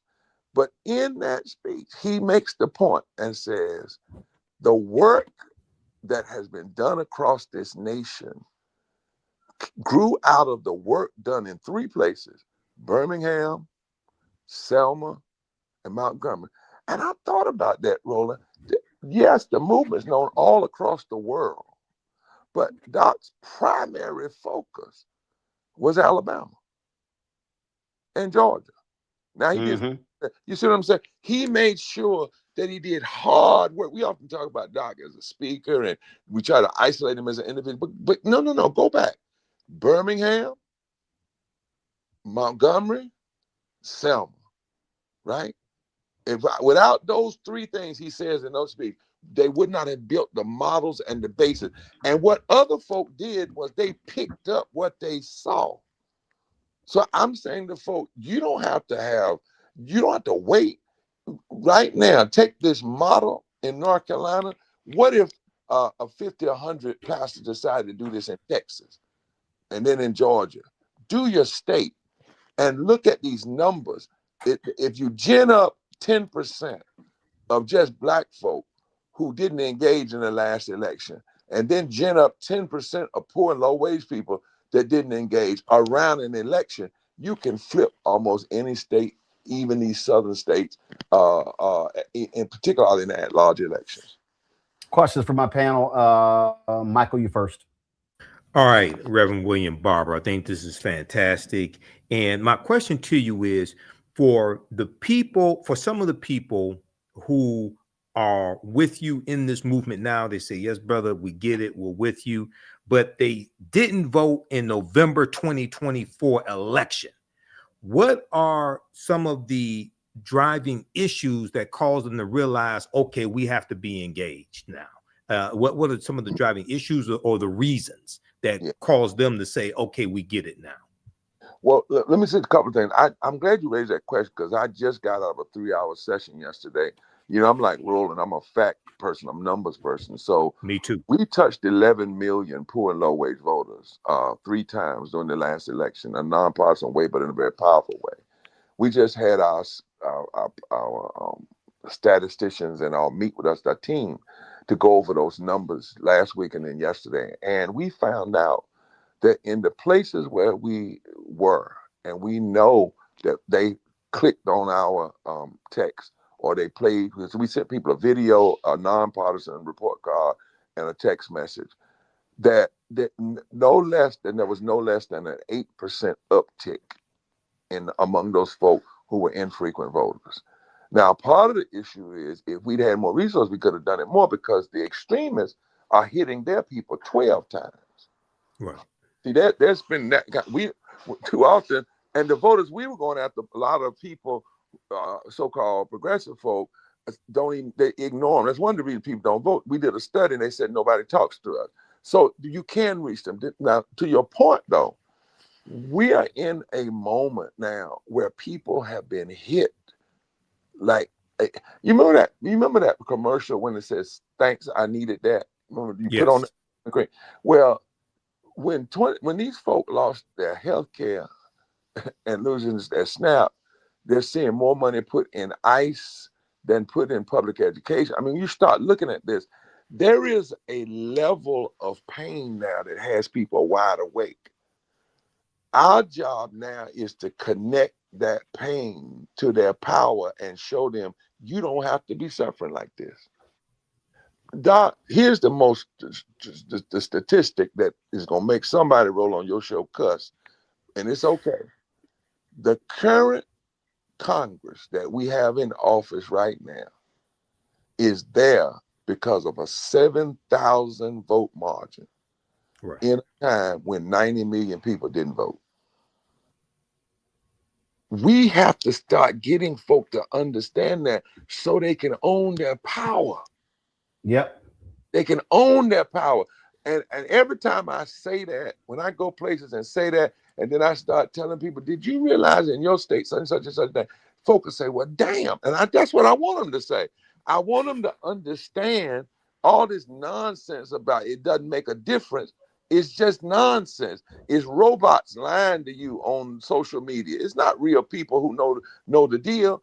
And now in the midst of this, we've got to help folk understand if you love living wages, because right now you got a group of folk, they aren't thinking about nothing but firing you. If you love health care for everybody, not just access, but actual health care for everybody. If you love a society where we don't have to keep suffering ICE raids and we can welcome immigrants. If you love expanded and protected voting rights, if you love a society where the military is checked and not unchecked, and our cities aren't militarized, then you've got to turn that love and that passion into power, and you have it, and it's real and it's possible. That's what I think, my brother, it can help folk who were sitting on the sidelines no longer sit there. And lastly, what's so powerful about this is you don't even have to get 100% of the folk that sat out. In most of these places, if you do the hard numbers, and that's why I'm hoping their preacher groups meeting, I hope they got some statisticians in these meetings and not just saying cute things about Trump. The power is sometimes in as little as an 8% or 10% turnout of the folk that didn't turn out. Absolutely. Matt. Reverend Dr. Barber, my question for you is kind of a cousin of Michael's, and it's how much do you think there's going to be an influx, particularly of white voters who sat on the sideline, maybe who were Trump adjacent or Trump, I don't know, favorable, who didn't participate, who may now be spurred into participation because of economic issues, law enforcement issues? What is your thought on that and how that might affect either the midterms or just the ability to galvanize people actually getting out? Well, remember Dr. King said the greatest fear of the greedy oligarchy in this country is for the masses of poor black people and poor low-wage white people and others to join together and form a voting bloc that can fundamentally shift the economic architecture. He knew that in 65, which is why Dr. King began to mobilize black and white and brown and native and others. The reality is, I'm gonna give you a stat there's a study that came out that said 19 million Biden voters didn't vote. They voted for Biden, didn't vote for Trump, didn't vote for Kamala, but voted for Trump, didn't vote. But when they asked them, the number one reason they didn't vote was there was not a clear mentioning of how poor and low wage people would be addressed, particularly on the issue of living wages and health care. Now, that's a study that just recently came out. We found out in another study that Trump only got 51% of poor and low wage voters. That means $50,000 a year in a family of four, regardless of their white, only 51%. But that was the first time he or any other Republican got 51% of that population. But we also know that we did not see a clear pitch, particularly to folk, whether they be white people in East Kentucky or black people in the Delta, with an economic message and a message that connects racism and economics. So my point is, I think that we're in a time when a lot of folk who did not vote, as you heard me say, in 2024, 1.7 million poor and low wage people in North Carolina didn't vote. That's black, white, whatnot. But now we've got 300,000 people who've lost their Medicaid and 300,000 who've lost their food stamp, those SNAP. If you connect that pain to this moment and people understand it, I think you're going to see a large number of folk. And the challenge for us in this moment, though, and I'll be very honest with you, is wherever we're meeting, I'm asking people to do a thorough look at the outcome from the last election. We also have to look at the fact that somewhere almost near 20% of Black males voted for Trump. Yeah. That Black vote went down in Georgia among women. We got to be honest about that too. So what we got to look at is how do we build this team that Martin knew was the very thing the oligarchs feared, and particularly how do we as Black folk help build that? We don't build it with everybody, but if we build it with the right folk, we can fundamentally break through the Southern strategy. And lastly, remember what the Southern strategy said. It said we must make sure that Blacks and whites never find themselves united in election. We must foster division at every turn. And in a book called A Time of Illusion, they said we might create a Frankenstein. If we do, we will lie. But in the meantime, positive polarization is the way we win. Now, if that's their strategy and has been for the last 50 years, then our strategy has to be the opposite. Thank you. Candace. Reverend Dr. Barber, in terms of where the people are to go and meet them and let them know the issues, to let them know the dates, where would you say those places are? Is it the church? Is it going door to door? Are there other ways that you are finding that the people that need to get to the polls can be reached? What are those doors that you might be opening that might be new, that folks might not think of in terms of how to get folks who haven't voted out to the box? Well, thank you so much for that question. If I might, as they say, take a scripture. When after the day of Pentecost, the people were told that this is how you organize people. You start in Jerusalem, you go to Judea, you go to Samaria, and then you go to the uttermost parts of the world. So let's just say I'm a church and we've got folk that's ready to go out and mobilize. First thing you do is make sure everybody in your church is mobilized. Don't let them folk lie to you. Don't think just because you got 20,000 folks sitting up on Sunday morning that they actually turn it out. You need to have a mobilization team right inside the congregation, right? Number one. Number two, draw a 5-mile circle around your church, that building where it sits, and make that your next target.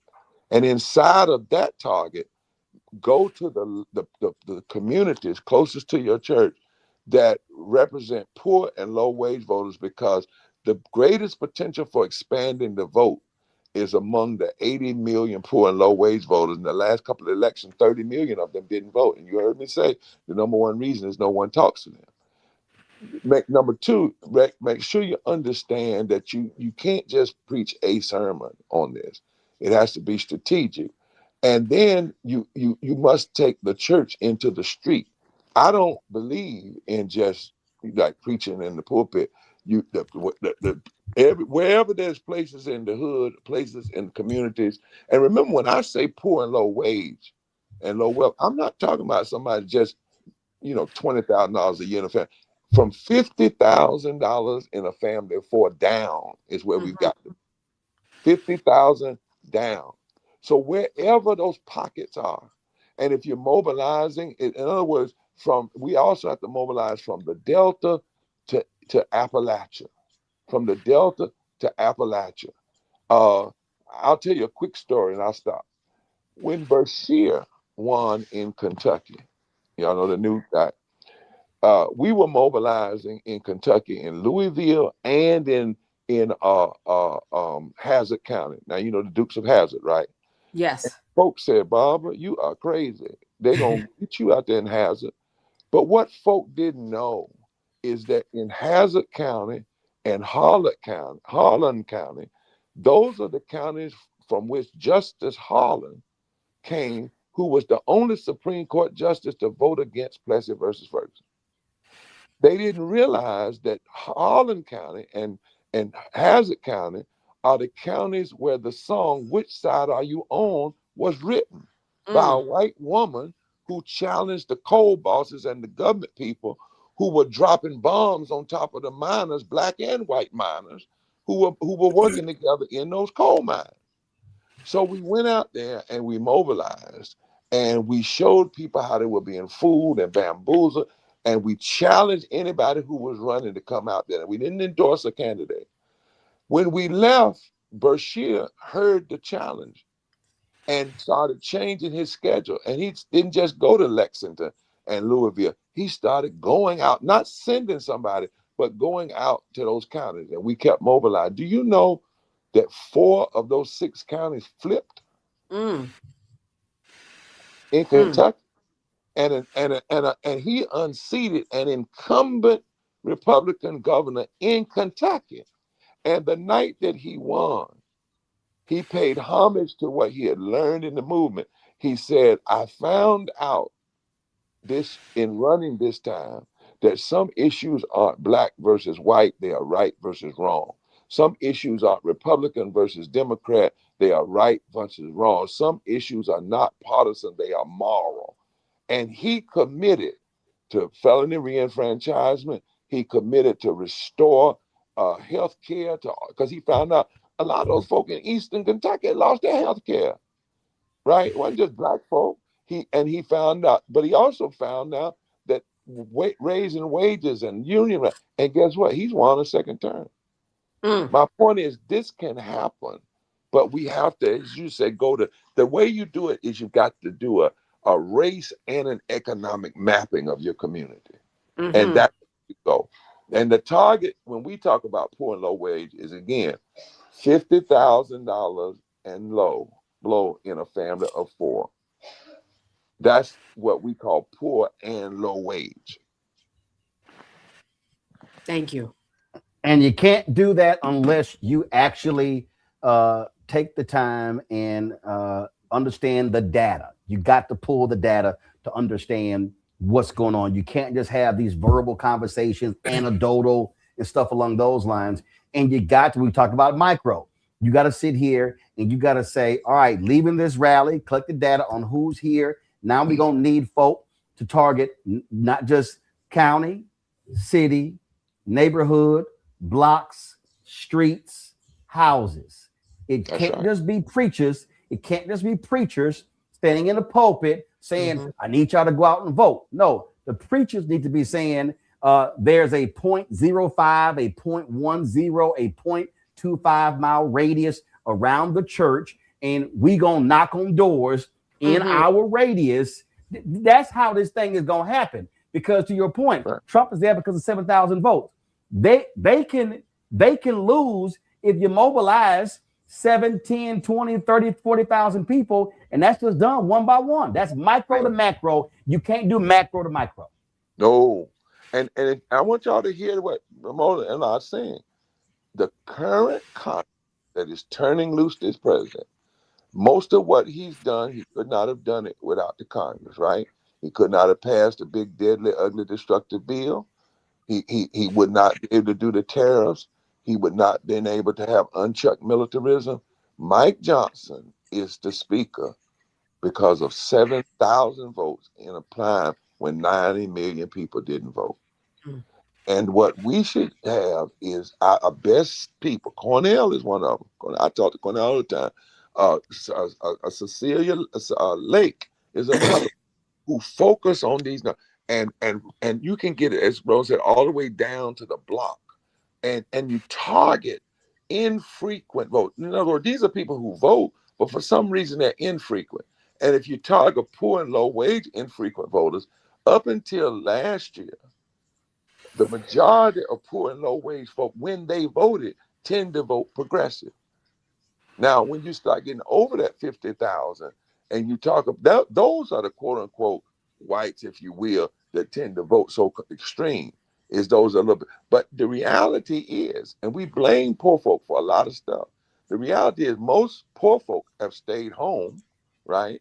They don't vote because they say nobody talks to us, nobody comes to see us, nobody targets their ads to us. Think about it. When's the last time you've heard a presidential debate where the issue of poverty even got 5 minutes of discussion? Think about it, except on Roland show, right? So the point is, the data tells us that those folk there's 83 million of them. 57 million voted in the last election. Some 30 million didn't. When we did our targeting, we said to our data folk, we want to reach 15 million, half of the infrequent, poor, and low-wage voters. And I'm gonna tell you, Roland, what we found out yesterday, and the guy who talked to us and helped us go through the numbers, he said, Barber, the only reason that you all didn't have a more impact was resources, because you couldn't touch them as much. And he said, and the guy said, it's a shame that folks spent billions of dollars on these consultants and everybody else, and nobody, when they heard what the program you're doing, and this is nonpartisan, didn't at least say, we'll put enough money here so you can reach these folk 10 times. He said that the methodology is right.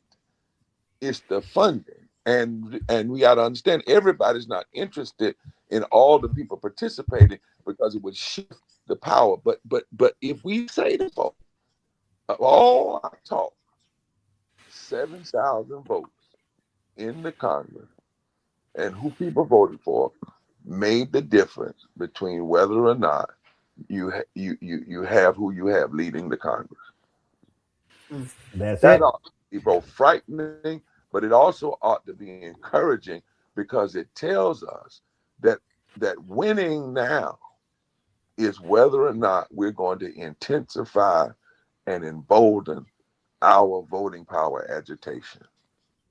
That's it. Folks, February 11th through the 14th, taking place in North Carolina, blackstarnetwork.com. Put the graphic up, please. Blackstarnetwork.com will be on the ground in support of this with Bishop William Barber, repairs of the Breach Poor People's Campaign. And so again, if y'all can pull the graphic up, that'd be great. Again, this is taking place on February 11th through the 14th. We'll be running that promo video. We're going to have more details about this. But again, folks, what Bishop said, this is not just about North Carolina. You should be mobilizing, organizing in your state as well. Bishop, always a pleasure. Appreciate it. Take care. God bless. Forward together. Thanks a bunch. Going to a quick break. We come back. Headlines, Black Star Network headlines with Brittany Noble.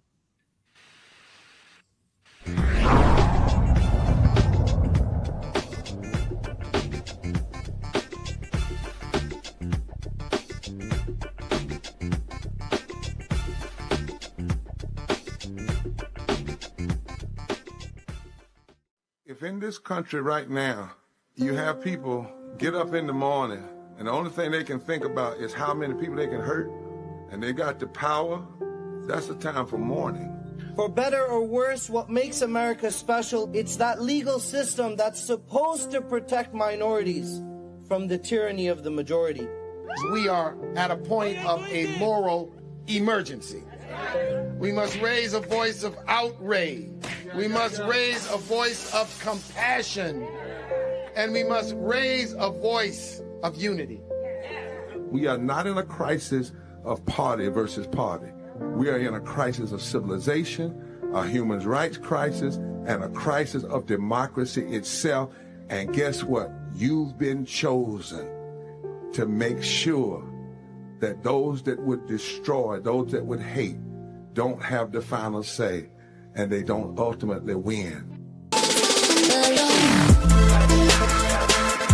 Hey y'all, welcome to The Other Side of Change, only on the Black Star Network and hosted by myself, Bria Baker, and my good sis, Jamira Burley. We are just two millennial women tackling everything at the intersection of politics, gender, and pop culture. And we don't just settle for commentary. This is about solution-driven dialogue to get us to the world as it could be and not just as it is. Watch us on the Black Star Network, so tune in to The Other Side of Change.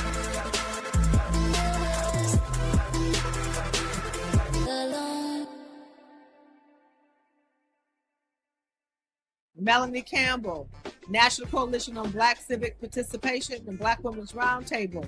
and we are watching Roland Martin Unfiltered all day, every day, 24/7. Spread the word.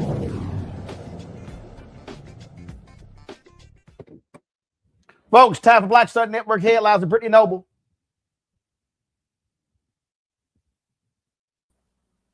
Muted. Brittany, you're muted. I apologize. I'm ready for headlines now. There we go. Federal prosecutors have initiated a new criminal investigation into New York Attorney General Letitia James. This comes after a grand jury previously declined to indict her twice on unrelated criminal charges. The new probe represents the latest effort by the Department of Justice to target one of President Trump's political adversaries.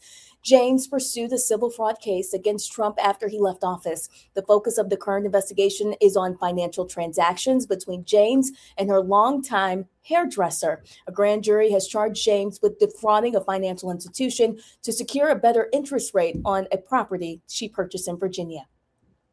A federal judge has ruled that a federal prosecutor is unlawfully serving in upstate New York. Judge Lorna Schofield stated that the Department of Justice attempted to use shortcuts to keep acting U.S. Attorney John Sercone in office, despite a 120-day limit for U.S. attorneys whose nominations have not been confirmed by the Senate. This ruling marks the fifth time the judge has determined that a top prosecutor appointed by Attorney General Pam Bondi was served unlawfully. Schofield issued the decision as part of a case brought by New York Attorney General Letitia James' office, which sought to challenge grand jury subpoenas that Sercone had served. Well, the Department of Justice's civil rights chief is scrolling through social media for anti-DEI targets.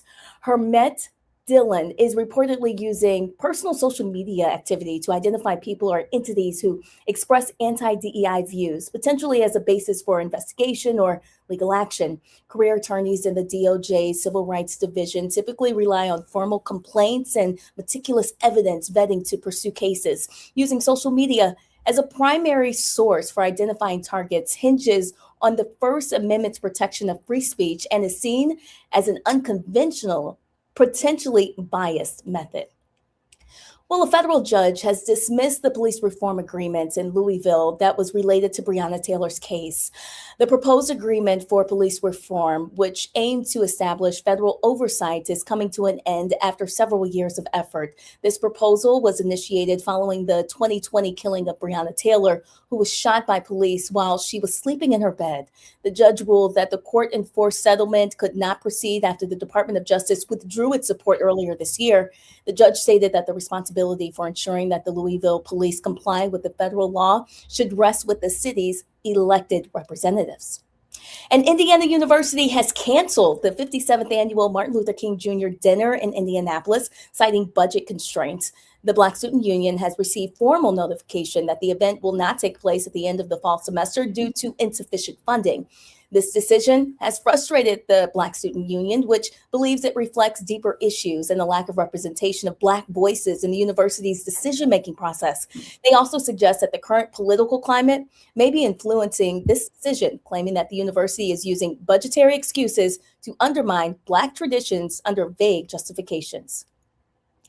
And a North Carolina town is addressing a historic injustice by returning land to the Cherokee Indians. The town of Franklin voted unanimously to return the Naquazi Mound to the Eastern Band of Cherokee Indians. This decision is significant because the mound is the largest unexcavated mound in the Southeast and holds profound spiritual importance for the Cherokee people. The site has been previously owned for about 200 years and was part of a Cherokee mother town before the founding of the United States. The City Council's decision reflects the tribe's commitment to reclaiming ancestral territory and preserving cultural heritage. The next steps will involve the Tribal Council agreeing to take control of the land, initiating the legal process to transfer the title, and ensuring that the site is managed responsibly by the tribe. Roland? All right, Brittany, we appreciate it. All right, Michael, Candace, as well as Matt.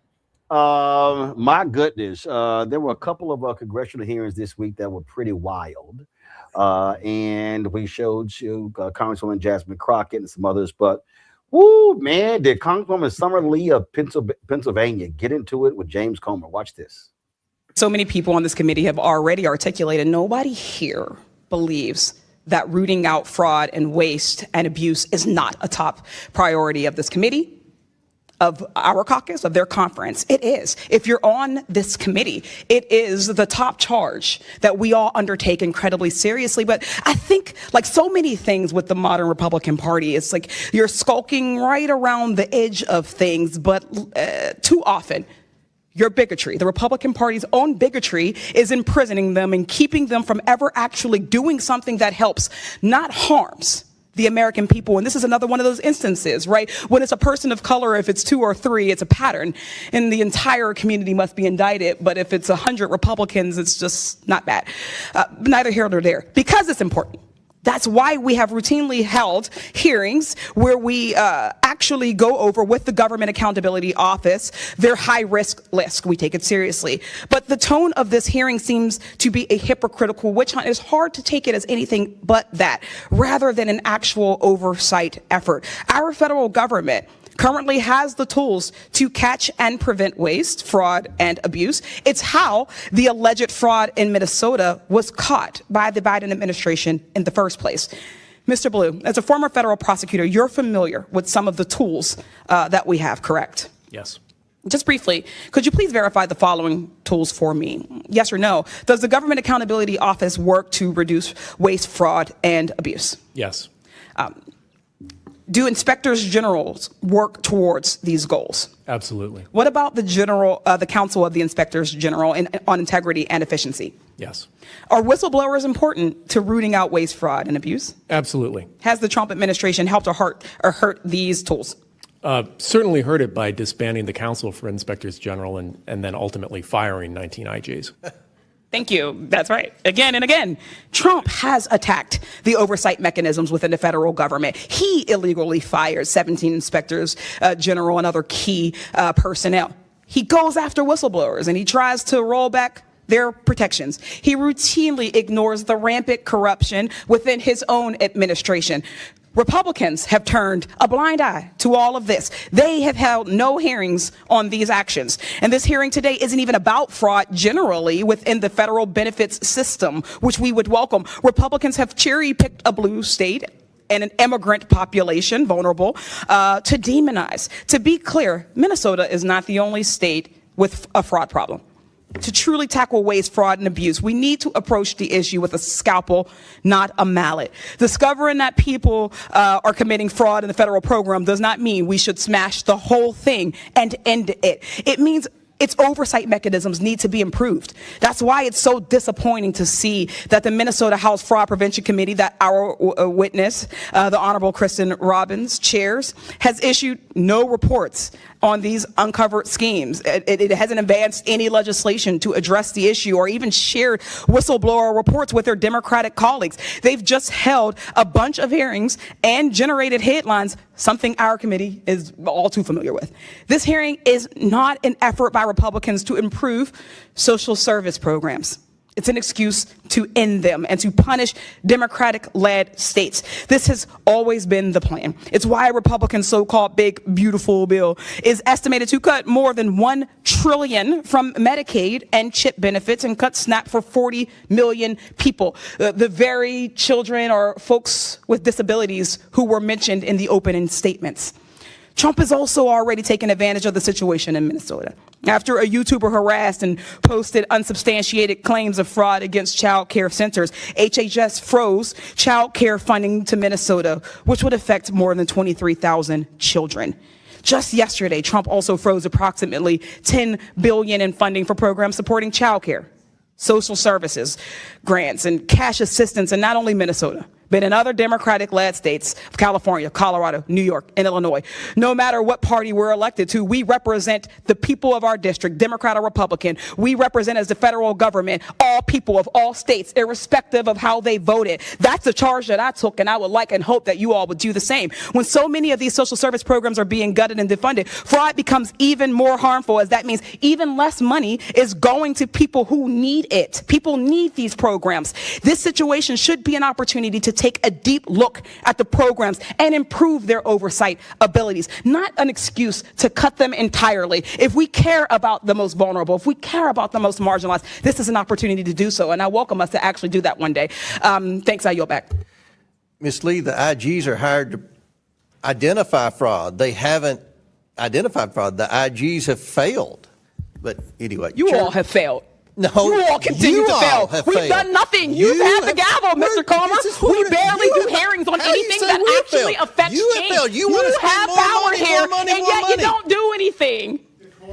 Yes, he actually initiated this, sir. But Chair thank you so much for recognizes- your opinion. You have failed. I yield it back. Chair recognizes Mr. Perry from Pennsylvania for 5 minutes.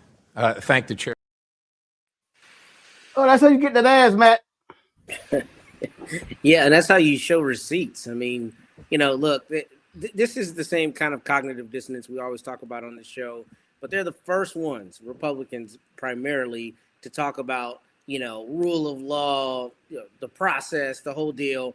And then you gut the oversight for that. If you really wanted that, then you would beef up those processes, not remove them. And, I'm glad that she called that out. I'm glad that she specifically said, don't you already have weren't there mechanisms that were supposed to root out what you're claiming is this fraud and abuse and waste? And if you get rid of those, then you're talking out of both sides of your head. And we know that the administration has been doing that. We also know that DOJ, from my understanding, did not post the results that it was talking it was going to have.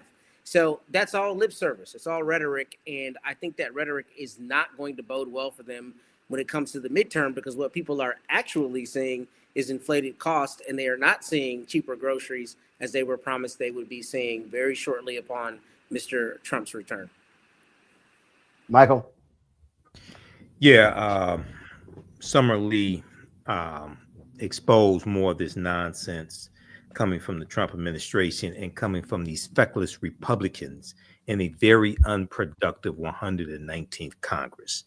And this is an example. So you had Trump fired 17 inspector generals because criminals don't want oversight.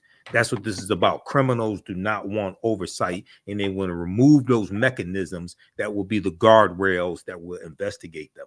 And it's also important to note that the prosecution of Somalis, like in Minnesota, when it came to the COVID-19 fraud and things like this, that began in 2022 under the Biden-Harris administration, under the Biden-Harris Department of Justice. Okay, so Comer doesn't want to mention that for some reason either. But this is the result of 7,000 votes, as Reverend William Barber said. The reason why Republicans are in control of all these committees, the reason why they're in control of the House of Representatives, is because of 7,000 votes, and out of however many million who voted in 2024. So this is what we have to change in 2026. These are consequential elections. Oh, they are indeed are. And so we'll see exactly how people want to operate when it comes to this. Gentlemen, we appreciate it. Thanks a lot. Matt, Michael, thank you so much. Oh, yes. By the way, Matt, I was waiting for you to congratulate Texas A&M winning the NCAA volleyball championship. I know, I think your parents' school, not yours, because you went to Howard. I think they lost in the semis at home. And so I didn't get to play us, but those things happen. So I just want to give you that shout out. Congrats on at least making it to the semifinals. Semifinals. No, I'm sorry. I'm sorry. You didn't make. Hold on, wait. I'm sorry. Hold on. I just messed up. Hold on. Let me factually correct myself. Y'all didn't make it to semifinals. You lost in the. You lost in the eight. We made it to the semis and won the national title. It's all good. You never should have done this. Didn't you? But that's nice. Congratulations on a decent season. But the best team in the SEC, as well as the national champions, are Texas A&M. So way to go. So we'll move on. We'll move on to basketball next. Michael, go ahead. And before we leave, I got to give a shout out to my brothers of Phi Beta Sigma Fraternity Incorporated. Happy 112 Founders Day as well. Since you mentioned Howard University, founded January 9th, 1914. So we got to give a shout out to them, Blue Phi Go Mob, and shout out to my frat brother there in your control room, Terrell, as well. When is y'all Founders Day? January 9th. Today. Oh, Okay. You know it, Roland. Stop. No, playing. literally, I do not. You know literally, it's I do all not. over your Literally. timeline. You know it. Actually, you it's know not. it. I don't think there's absolutely nothing on my timeline about Barbados. You know it's Like, all over your like timeline. nothing. I have not seen jack on my timeline about Barbados. I mean, well, like, I know you're like, older than me. I think it's time for you to go get your eyes checked again. Like not now social media. And I'm on 12 social media. I ain't seen nothing on Instagram, fan base, TikTok, It's all Snapchat, over. Twitter, Facebook, YouTube, It's all over. Yeah. Spoutable, Spiel, LinkedIn. I'm on Facebook and Instagram. So it's that's all over cute. the place. That's 1.1 million on Facebook. The that's African History cute. Network. It's all over. Okay. You know. You That's may want cool. to get your eyes checked again, Roland. That's cute on y'all nice little day. But yeah, that's cute. That's cute. So congratulations on your cute day. All right. That is Thanks. Happy New Year. That is it for us. Y'all know the only thing that matters is December 4th, 1906. The rest of these people, whatever. All right, Matt, Michael, Candace, I thank y'all. Thank you so very much. All right, y'all, that's it for us. Hopefully I'll be back in the studio. We're doing a lot of great things, a lot of rewiring, change audio, video stuff, a lot of new things we're adding. And we're upgrading in a huge way. Those things are happening as we speak. And so we look forward to being back in the studio and showing you all the new things that we're doing. But if y'all want to support the work that we do, please do so. Listen, your contribution make it all possible for us to do the work that we do. And we stand with that. And so if you want to support us via Cash App, it's a Stripe QR code. You see it right here. The goal is to get 20,000 people on average contributing $50 each a year to support the work that we do. So that's for Cash App, also for credit cards. PayPal's R Martin Unfiltered, Venmo's RM Unfiltered, Zelle, Roland at RolandSMartin.com, Roland at RolandMartinUnfiltered.com. Make checks payable to Roland Martin Unfiltered, P.O. Box 57196, Washington, D.C. 20037-0196. You want to get download the Black Star Network app, Apple phone, Android phone, Apple TV, Android TV, Amazon Fire TV, Roku, and Samsung Smart TV. Also, if you want to get our Roland Martin Unfiltered Black Star Network swag, all you got to go to shopblackstarnetwork.com. Shopblackstarnetwork.com to get our swag. Again, t-shirts, hoodies, all that good stuff. Y'all, we're showing the wrong graphic. We should be showing the graphic with the swag. And so again, go to shopblackstarnetwork.com to support our Black-owned businesses. All those products you see on the website as well. All those are available at shopblackstarnetwork.com. And so please check them out as well. And folks, we're almost at the goal of raising $17 million for fan base. So simply go to, first of all, download the app, some great features, and download the app. But you can also, if you want to invest, get more information at startengine.com/fan base. Every Friday, we end the show showing all the people who donated. We've got nearly 37,000 donors since we launched this show September 4th, 2018. We appreciate every single donor. And so although we could easily just say we're only going to show the donors in the past year, no, we show all of the donors who've contributed to our show. And so we're going to close the show out with that, folks. I'll see y'all on Monday right here, Roland Martin Unfiltered on the Black Star Network. Holla!